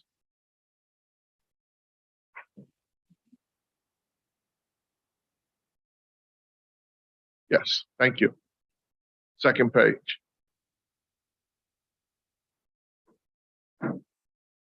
All right, thank you. So the middle two columns shows the revenues and expenditures. So we've collected roughly about $17.9 million in revenues for the first 3 months of the fiscal year, and we've spent about 14.6. So that's a good thing when you're always collecting more monies than you're spending. The ending fund balance shows about $28 million. That footnote is always there. When we approved and adopted the budget for this fiscal year, we included a fund balance transfer from general fund to capital fund, not to exceed $1.6 million. That is always there, so that at the end of the year, we have forecasted a deficit in the capital funds project, and we need to do that transfer to eliminate any audit findings. Page 2 gives you the grant expenditures for the first 3 months of the year. The first column lists the grants and what they are. And of course, we see quite often, we're referring to our title grants and our ESSER grants, all of which are federal. We also have school lunch and breakfast programs as well. So this is a district that depends quite a bit on grants in order for us to sustain ourselves. So $31.9 million roughly in grants through September the 30th.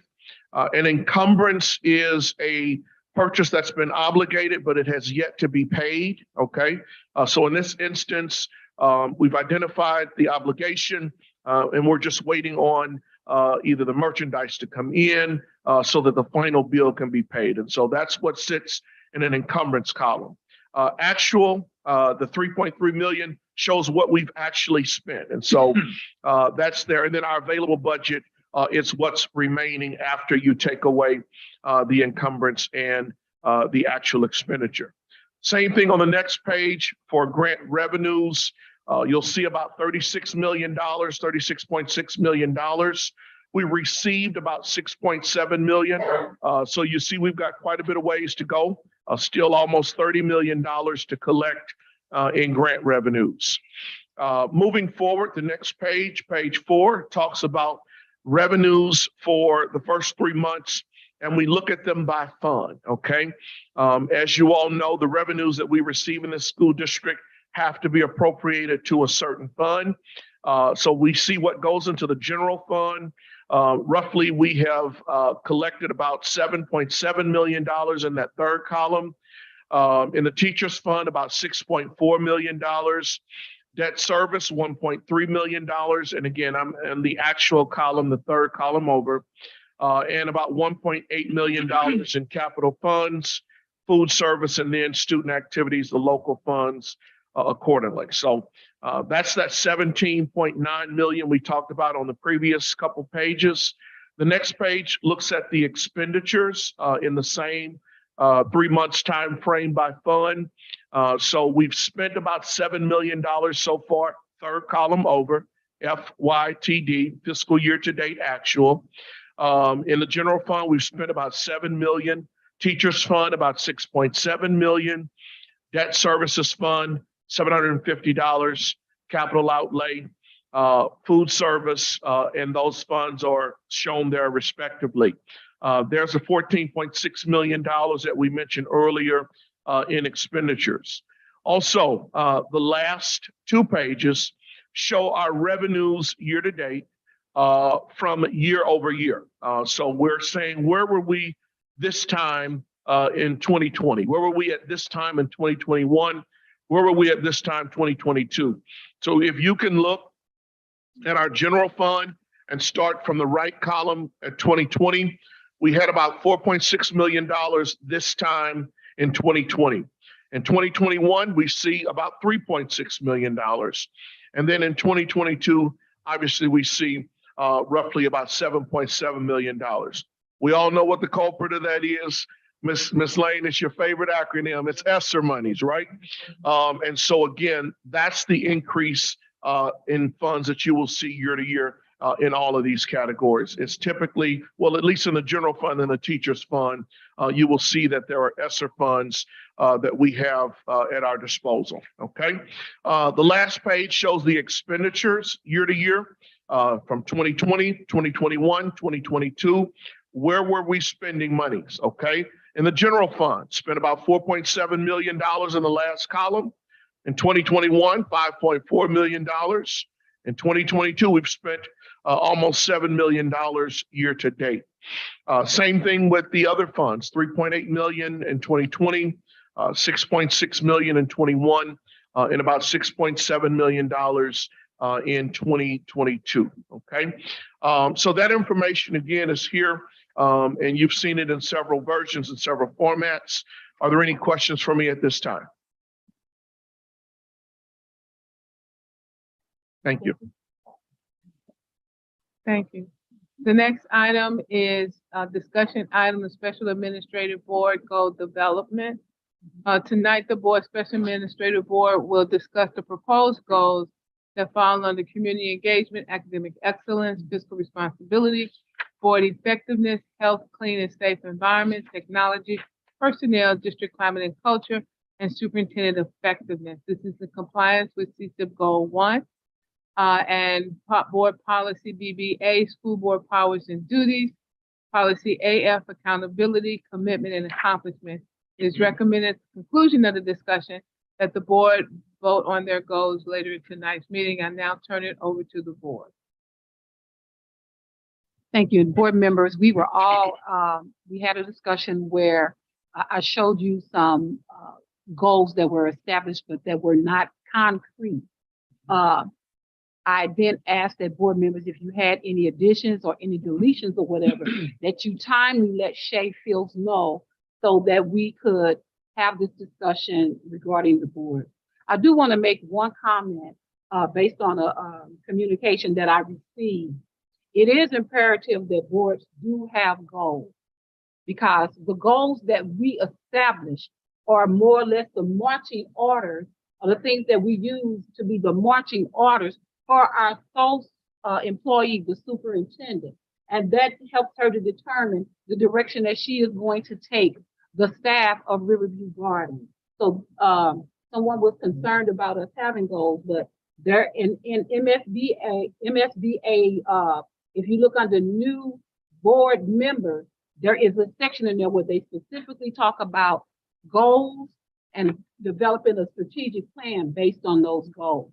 So does anyone have any comment about the goals that we reviewed?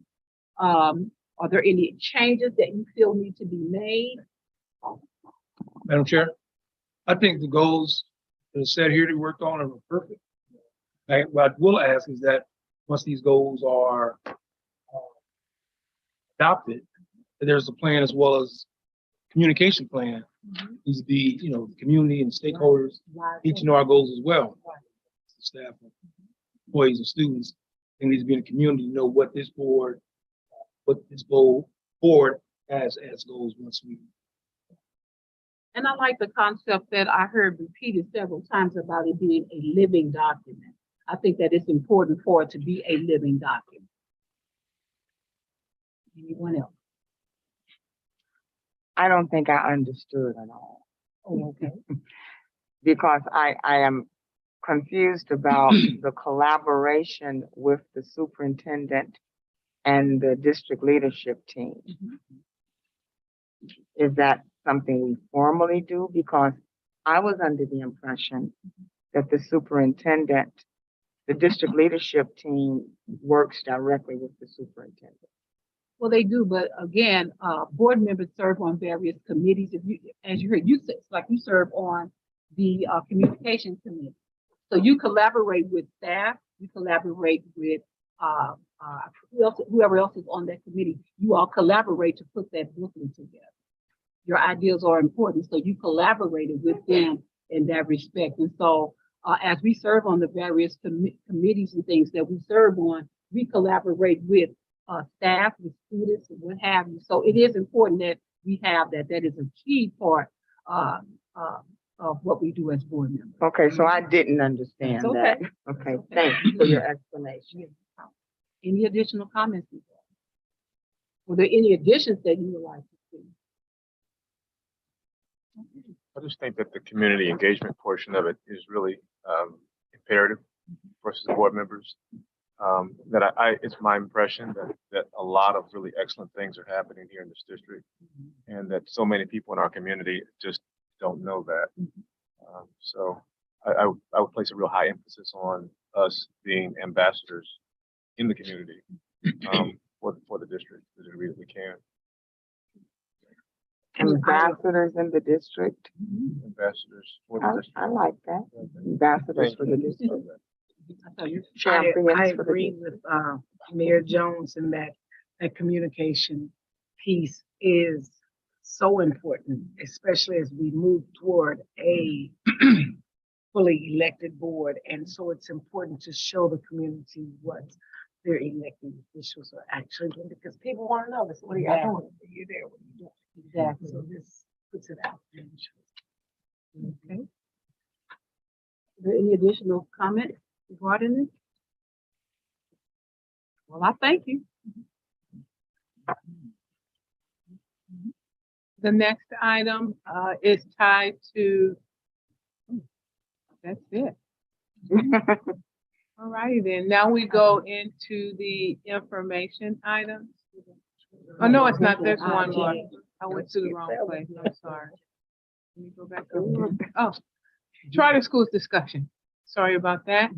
As you know, at our recent town hall on November the 18th, there was a presentation on charter schools, and the board at that time did not have an opportunity to discuss what they heard, or how they want to move forward with a position statement or not. And so this is the opportunity for the board to have that discussion. And there's no recommendation for approval. It's a discussion at this point in time. For those of us that were at it, with your hand up. Oh, go ahead. I'll let you. No, I was just going to say, for those of us that were at that particular town hall, I would really like to hear what you thought about the information that was shared with us. Okay. The information that was shared with us was, it was helpful, it was useful. I think my concern is that how many of our community members understood the information that they were giving and that they were given. So I'm thinking that our public needs more information regarding the impact to our school community. I don't think that was stressed enough in our community. There was a lot of talk, of course, about the tax revenue and how funds were used. But I think for our community, we need to understand how this directly impacts us as a district and as a community. I don't think that was stressed enough for our community. Okay.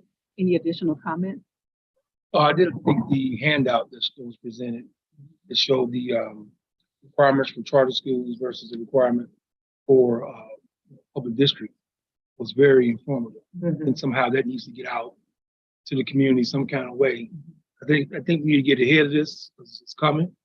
And I think that would help a lot of community members kind of understand the difference. Because a lot of people don't know about some of the things that charter schools are not obligated to provide or to, as it pertains to certifications or whatever, accreditation. So I think somehow that document, that was a real powerful document. I did know what Mayor Jones just said, because I thought that side-by-side comparison of requirements was fair. It speaks for itself, and to the degree that the district is able to promote that and distribute it. And it is, that document can be shared. That particular document can be shared. I heard two different comments. One, perception is 9/10 reality. And a lot of people in our community think that that term charter means superior or better or private, which we associate with better. Just the term, I think, is a little intimidating to some people because it just sounds different because we don't know. So that is a communication effort that I think we need to try to zone in on. And then I also heard we only presented one side of the argument. And there was an example that I was given of a school that was the first, I'm told, charter school in St. Louis that's been in existence for over 20 years that is quite successful. So this is what citizens are saying. We have to know. Again, open and honest communication. So if you ask me how can I personally say how I personally feel about it? I personally do not see it as being a positive for our community because I understand that some of these charter schools get donations and revenues from private sources, but they also receive taxpayer dollars and from our local public schools. And that means our public schools get less money. We already don't have enough. And our enrollment could be tragically impacted by that, which is not good. So personally, I would not promote it if it were my opinion. And also, Ms. Lane, it's important to know that not only do we lose money as far as the state is concerned, but we are required to pay tuition for our students to live in our district that go to those schools. We're required to pay that to those schools. I didn't know that. Any additional comments? So what I think I'm hearing said is that we need to disseminate this information out to the public. Do we want to possibly do a question and answer period with the public as we put this information out? I'm open to suggestions. I think that is a good idea. Let them answer. And sometimes you have to almost prompt the questions yourself because I think sometimes our parents don't know which questions to ask. Okay. And if you're looking at it from just perspective or just the idea that, oh, this is going to be a better opportunity, or if you are disgruntled in whatever way with the school district and so your focus is saying whatever is going to be better, I think we need to, sometimes you have to guide the questions so that people understand, because we don't always know what questions to ask, especially when we don't understand when you start talking about, and let's face it, we have a lot of people who don't understand when you start talking about tax revenue and all that, and they don't understand that, and so they don't see the impact. And then they don't understand like the tuition and how it takes from the community. I think too that in whatever is presented to the public, that you have to deal head on with Phil and Ms. Lane's point to some extent. What is the perceived benefit of a charter school that is causing people to think immediately that this is a good thing? And I don't know how to delineate all that tonight, but there's something that's drawing people to it. And so whatever is presented to the community, it needs to deal head on with whatever are the perceived strengths of the charter school system. What I'd like to do, are you going to say something? I don't think, I think the difference is it's an option. Right now there's no option in this district with Riverview Garden. And so I think a lot of parents like the fact that now they have an option to choose a different district. I mean, let's face it, this district has been unaccredited or originally for 11 years. So, that's probably the big draw. There's a choice I have to make. And another thing, and it could be a misunderstanding or a misinterpretation. And sometimes when we think of charter schools, parents also confuse that sometimes with the thought of a magnet school.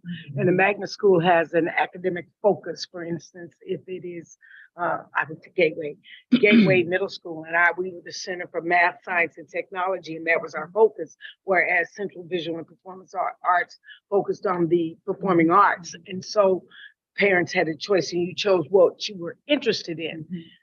Charter schools sometimes provide those type of choices that are a focused area, and that can be appealing.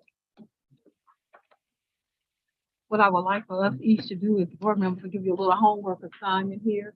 Now let's try to think from the terms of a parent and try to devise some questions that you think that people might want to ask. And if you want to test the waters with people that you know who may have children that attend charter schools or what have you, or have been approached about charter schools, then we could come back and use that as information to build upon something that we can have go out to the parents. And if anybody else has any additional ideas, Shay, is it okay if we submit those ideas to you? Okay, we can submit any additional ideas that we have with Shay. Yes. Ladies, did you all have some? I wanted to know what it was, like what does it consist of? I know what the school is, but like what are the requirements for that to happen? Like for school to be in that position? For a charter school? To have to come into place. Okay, that's a good question to ask. One of the things that I found out is that Riverview Gardens technically, if it wanted to, could sponsor a charter school. Being most school districts that may be unaccredited or provisionally accredited, people can reach out to try to establish a charter school in the community. So we could if we wanted to. But we are looking at the impact that it will have. As she was stating, tuition does have to be paid. We still would be directly, I'm not going to say still one of these other sponsoring organizations that are really pushing for charter schools would still have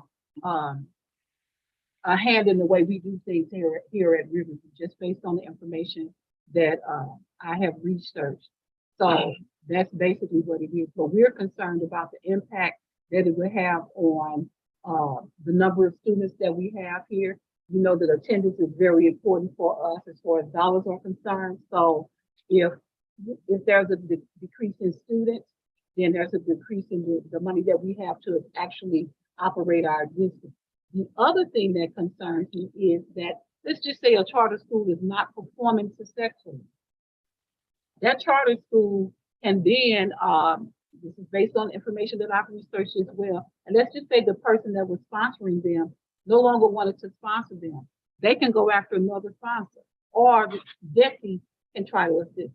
So those are some concerns that I have as that I want to make sure that we understand before we say welcome aboard or something.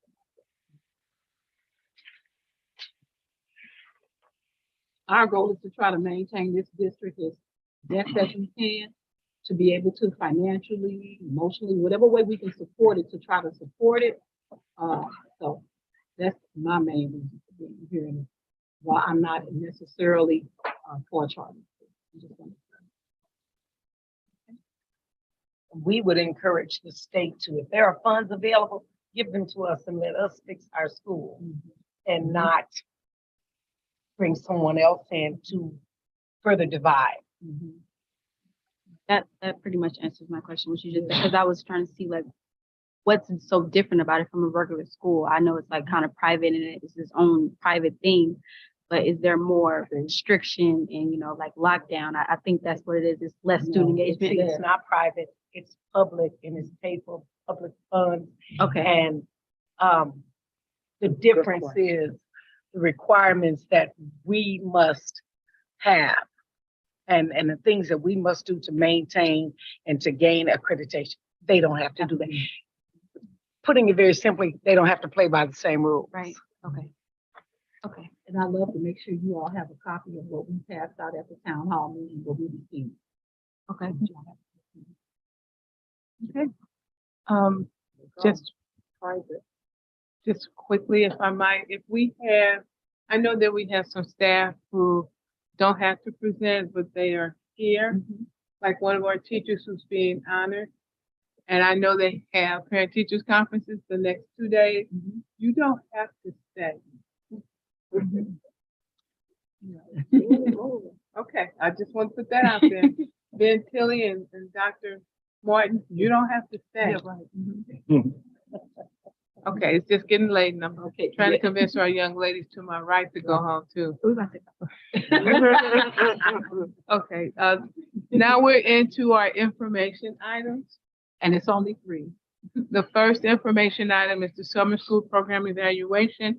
This is in compliance to CSIP's Goal 1, Effective Instruction, Strategy C, and Board Policy IGAB, Instructional Interventions. This item, as I said, is for information. Making the presentation is Dr. Stacy Nichols. Good evening, Special Administrative Board, our student representative, Dr. Joylene Pruitt-Adams, and our school community. This evening, we'll provide an update regarding the summer school program. At this time, Ms. Wilkerson and Ms. Thompson will come forward to present you with the summer school program evaluation. Good evening, Special Administrative Board, Dr. Pruitt-Adams, and everyone else in their respective places. I'm sorry, Coach Tamika is getting the clicker. I had the privilege of being the administrator for summer school. It was a joyous occasion. Mayor Jones, it's so good to see you. Can you hear me? Yeah, pull it down. I'm sorry. Thank you. It's so good to see you. I used to teach his son long ago. Good. It was an honor and a privilege to serve our youth, as it always is. I'm a lifelong educator. Thank you. Oh, it's up. I love her. We sharpened each other this summer. We kept each other afloat. We're going to move through this quickly. My 14-year-old son has to be up at 5:30 in the morning. And her baby's birthday is today. It was a privilege to serve the youth of Riverview Gardens School District. I applaud you, young ladies, our leaders of tomorrow. Let's move to the program overview really quickly.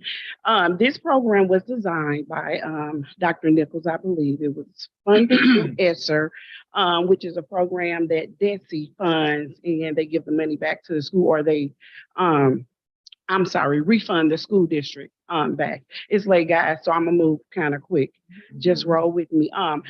The Summer School Jump Start program was for students who were at a deficit, which means that they may have been learners that needed the extra support that they may not have gotten during the school year.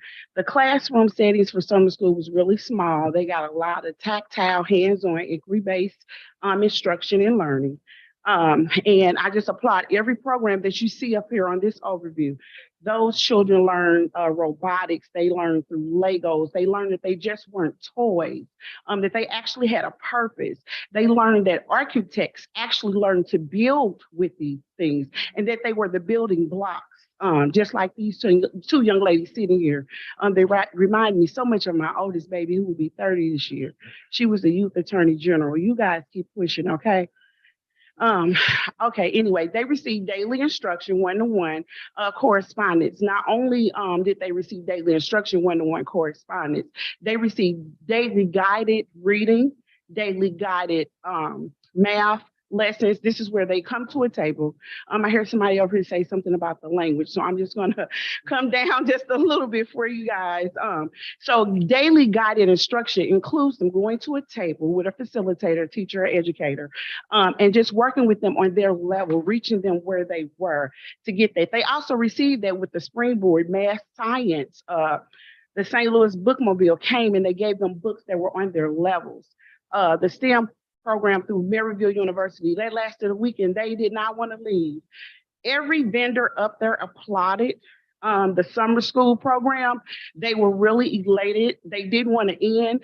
And they talked about, I believe math science is coming back throughout the school year this year. How they were just really just in awe of the program. Every scholar received a pre-assessment, whether it was through Renaissance Star or if it was formal or informal. My kindergarten students, it was kind of a task to try to get them on because Star Renaissance, which is the assessment tool used to Riverview Garden School District, does early literacy for the kindergarten students. Okay, so it was kind of a struggle to get them to on there. So what they did in place of those assessments for Star Renaissance, they did formal, informal assessments, letter identification checklist, which would be your alphabets, the 26 capital letters, the 26 lowercase letters. They went through the sounds. Do they know their sounds? We even found this to be a problem with some of our first grade students who were going to second grade. I have one victory story of one student in first grade. The baby mom forgot to pick her up one evening, so I was there with her and a few other adult staff. She didn't know how to spell her name. First grade going to second. At the end of that 13 days, 3 weeks of instruction, she knew how to spell her first and last name and was working on her middle name. She had mastered her 26 letters, capital letters and lowercase letters. Those teachers worked really hard this summer with those scholars. It was really phenomenal. So we even had to go down with the letter assessments, the sounds, even vowels, short vowels. We had to go down with some of our older children who had missed. Those were some of the things they missed due to COVID or the pandemic or et cetera. And maybe they just had a deficit. They learned at a slower rate, and it's okay because we all do. So everyone received pre, post, and progress monitoring. Our progress monitoring, oh, I'm sorry, I've skipped forward on some of this. But leave it right there for me because I want to speak to this. Thank you, sweetie. I love her. The progress monitoring tools were used, were also led. It was the Fontes and Pinnell, which is a reading assessment that the teachers use throughout the school year to assess the students to see what levels they're on.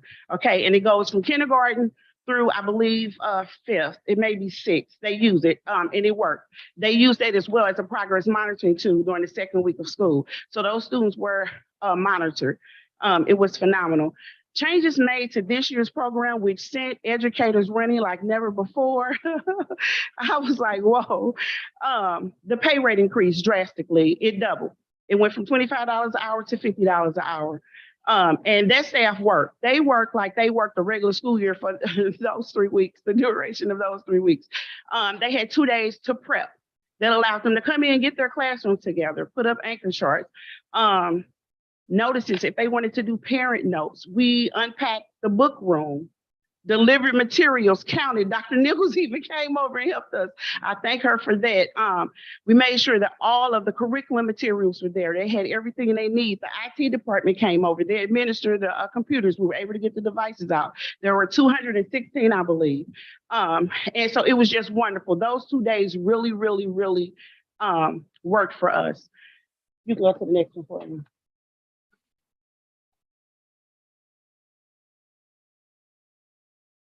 Okay, as I stated before, the goal and objective was to help those students who were at a deficit, whether it was in reading or math. They even got science. So this is something that you can't bottle up. They were, oh my God, even emotional. Their emotional state of being. There was an ELL student that came. Miss Katz worked with us as a teacher. She did some reading intervention with the students. She pulled them one-on-one to give them some cues to what they could do to become better readers. But the young lady stated to me one day during lunch, she said, I love coming to summer school. I wish this could be like this all school year. She said, it's calmer, it's quieter. She smiled. She said, I feel safe and I'm learning so much more. So the objective, even if it wasn't just learning, but she did excel. She excelled just in her sight word vocabulary, in transitioning from the Spanish language to English language, which is very hard. I have 2 Spanish speaking students in my classroom now who are phenomenal students, but they struggle in that area of math and reading. If it's the word problems in math, then they don't know, but the basic math computations they do have, they understand. So it was designed to help those students who were at a deficit come in and get a head start to the next school year. Go ahead.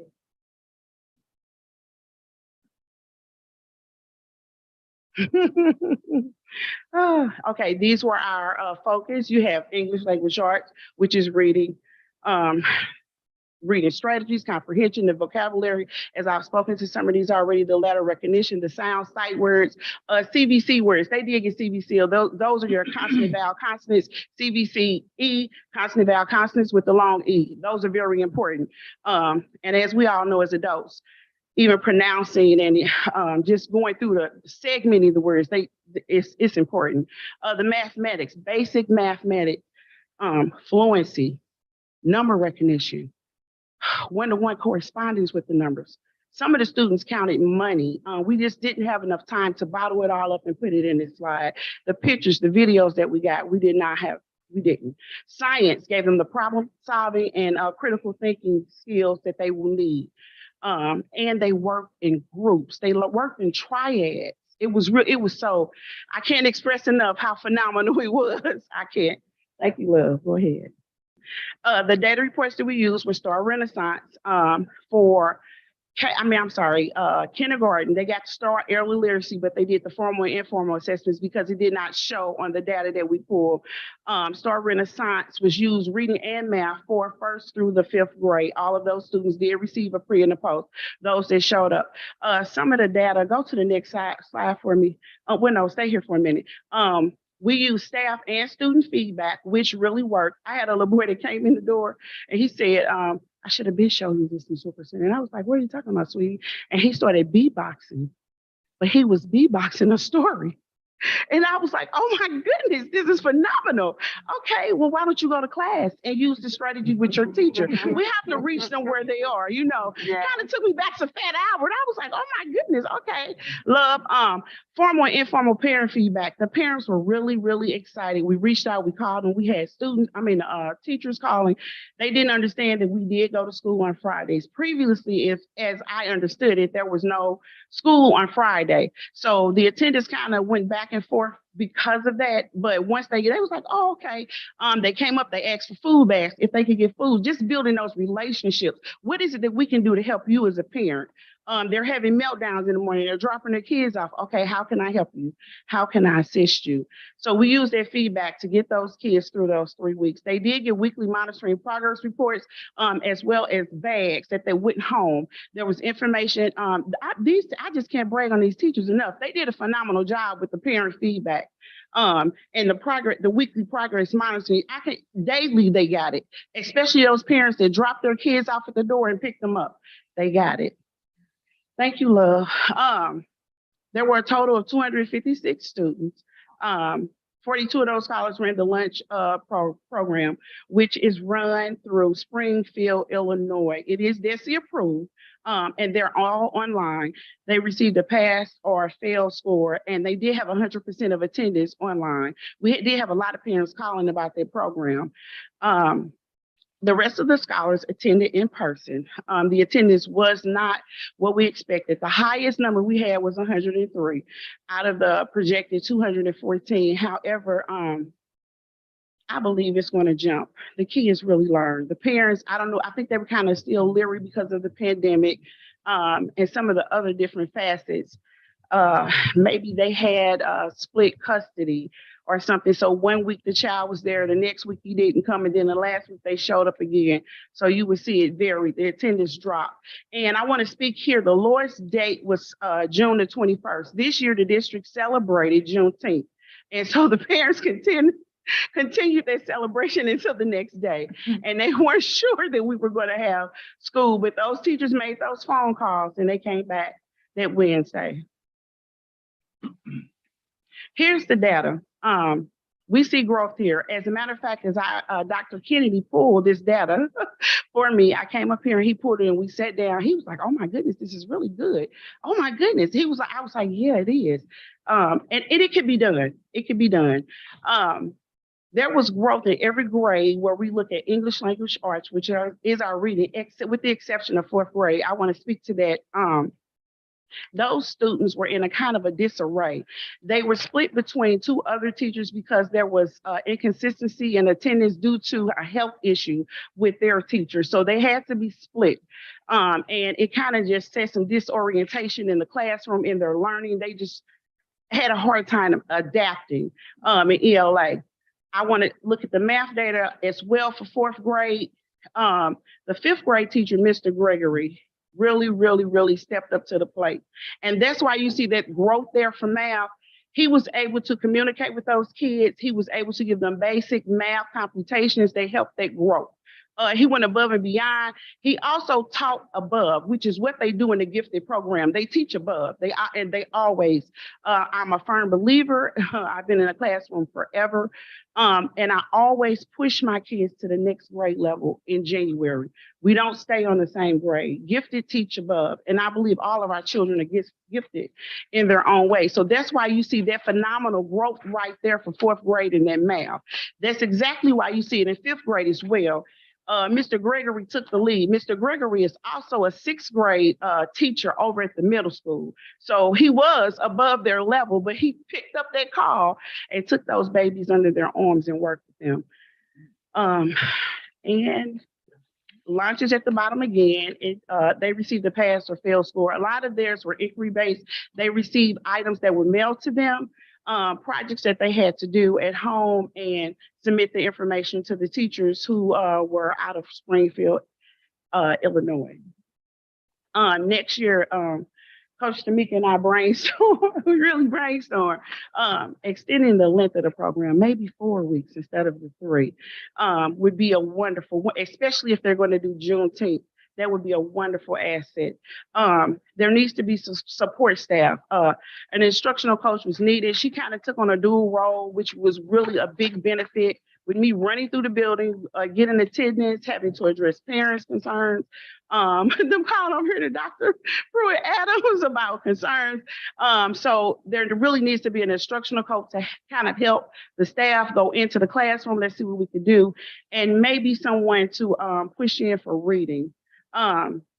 Increase the time allotted for preparation. I would give them another day, and I would give them another day only to focus to get all the kids into the database that they're going to use for STAR or Renaissance or whatever curriculum tool they push. They need that one day just to prep with that curriculum tool.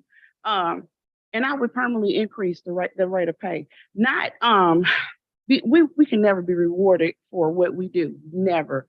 The reward comes with our future leaders. But what it will do is give you a stronger pool of people who are really sincerely interested. And so since you're increasing the rate of pay, then you are able to increase your expectation. You understand what I'm saying? Thank you, guys. If you have any questions, we'll take them at this time. What was your name? I'm sorry, Miss Wilkerson, sweetie. Okay, thank you. Okay. Are there any questions or concerns? How would students refer to the program? Is it voluntarily? No, so actually applications were sent to each school and they were administered to the teachers to pass out, to distribute to the students who were at a deficit. To start with those students first, give them to their families, and then there was actually a pool for students that they went in, because a lot of parents wanted it, but there was a waiting list. Yes, ma'am. Oh, I'm sorry. Okay, correct me if I'm wrong. You said 106 students were attended in person? No. Go back, sweetie. I think it might have been the highest number, but 214 was the projected number. Overall, it was 200. It's 256. 214 were enrolled. They did actually enroll. Okay. Yes. So on 103, that was the number. Okay, so I heard you stated that there wasn't an effect in the decrease in coming in person. Was it due to transportation issues? No, because the parents dropped them off. Okay. There was more external things that we couldn't control. Okay. For instance, if you heard me mention joint custody, right. So 1 week the mom would have them, and the next week the grandma or the dad. Okay. So we had a lot of issues like that. Okay. Yes, ma'am. I appreciate it. No problem. Thank you, sweetie. Yes, ma'am. I just have a question about the analysis of effectiveness. Mm-hmm. When you say 60% growth. Mm-hmm. First, am I reading this correctly? The pre-test, the students were 100% below. They were. Coach Shamika, yes, they were. That means all the students? Basically, everybody that came in. I had a little boy that was in my classroom that came from third grade, and to boost him, to keep the behavior down. I need him with a strong teacher.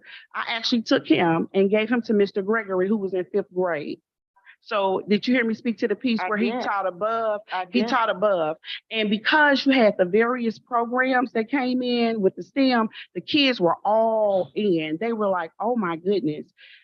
So during the regular school year, it's kind of rigorous too, and you're on a schedule. So for instance, you may have a block B or a block A, and you have to follow their script and do it exactly what's on there expected at that time. They had a little bit more leniency in summer school. There was a lot of hands-on activities, and it was a lot of fun. So looking at it in terms of that, they grew because they found fun in learning. So when it says 83% growth, that means 83% of the students who were Yes, 100% below, 83% of them grew above. They grew, not necessarily above, but from where they started. There was growth that was projected. They grew. So they did demonstrate growth. Some of them did move grade levels. I'm gonna give you a story real quick. When I was in the city, my last year as a teacher in the city, they gave me 6th grade to teach for summer school. I had 4 weeks. I had 3 little boys who jumped 3 grade levels. You know why they jumped? Because we found a book and we fell in love with it. 39 clues, the very first one. If you get it, the vocabulary in that book is so extensive. We did a vocabulary study. We studied words. We learned how to break them down. And the one little boy, I can't remember his first name, but this is what this baby said to me, day 3 of summer school. If a teacher had sat down with me a long time ago and showed me what to do, I would have been reading. So when they left me, and they as well used Star Renaissance, he came in at like 3.5. He left on 6th grade. And I got a call from the other little boy's grandmother. She actually ended up with my son in 4th grade the very next year, applauding. She was, it's possible. It's possible.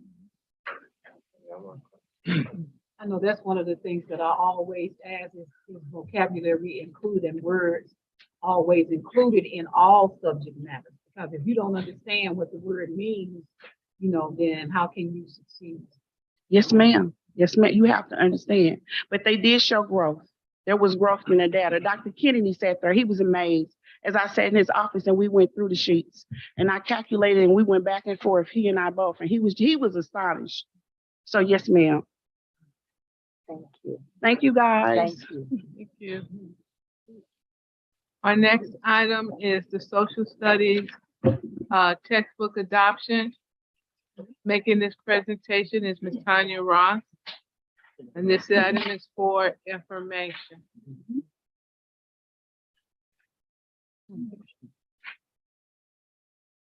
Good evening, Special Administrative Board, colleagues in school community. I'm here to provide an update for the social studies textbook adoption. You might recall on the last update, we were about to have an RFP opening meeting that was back on August 26th. We then had the RFP opening on September the 13th. From that meeting, we had 8 vendors that put in a bid for the social studies textbook adoption. The CNI team narrowed those 8 vendors down to 2. Today, we heard from the 2 vendors, Savage Learning and McGraw-Hill. Our next steps, I'm sorry, I'll skip the step. We formed an adoption committee, which consisted of teachers. We did have a parent, we did have a student to attend, and then the CNI team. So the adoption committee gave us feedback. Our next steps include opening up to the rest of the school community, which includes our parents and the rest of our staff. We are hoping to bring a recommendation before you before the winter break. Are there any questions?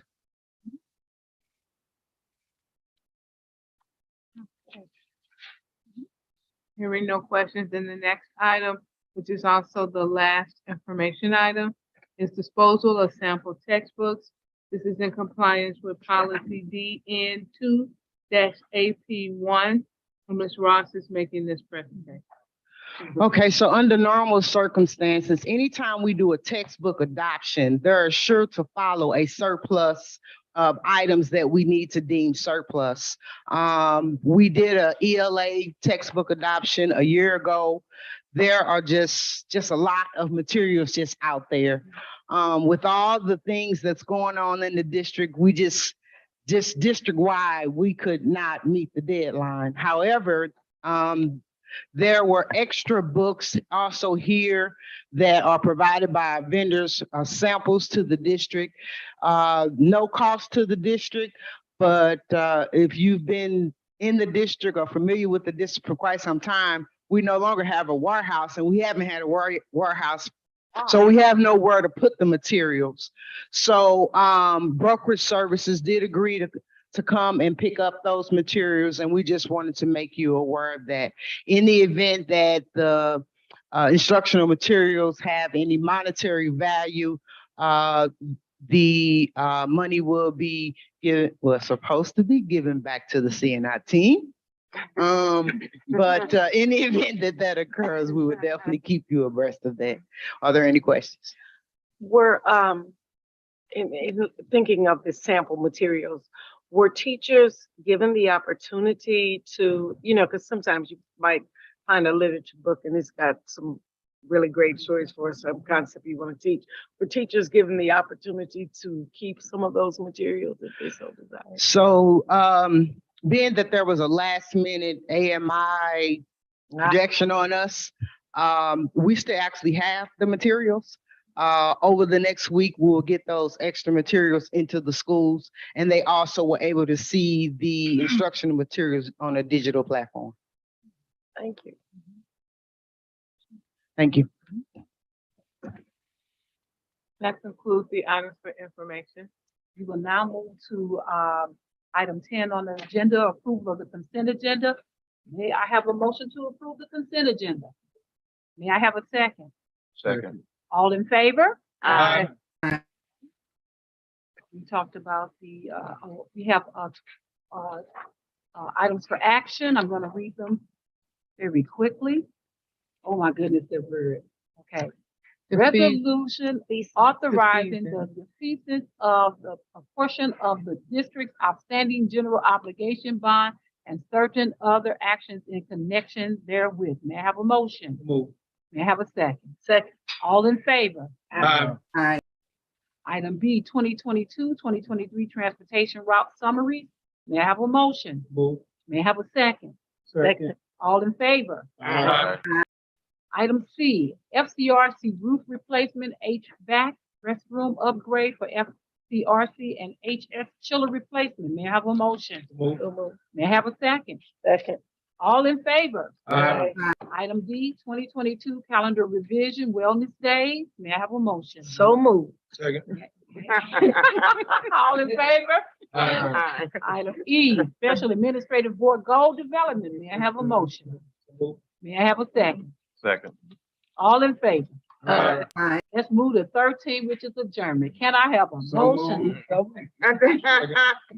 Can I have a second? All in favor? Aye. We are adjourned. I can't so move anything. I don't know. They were all talking at the same time. I have no clue. All right.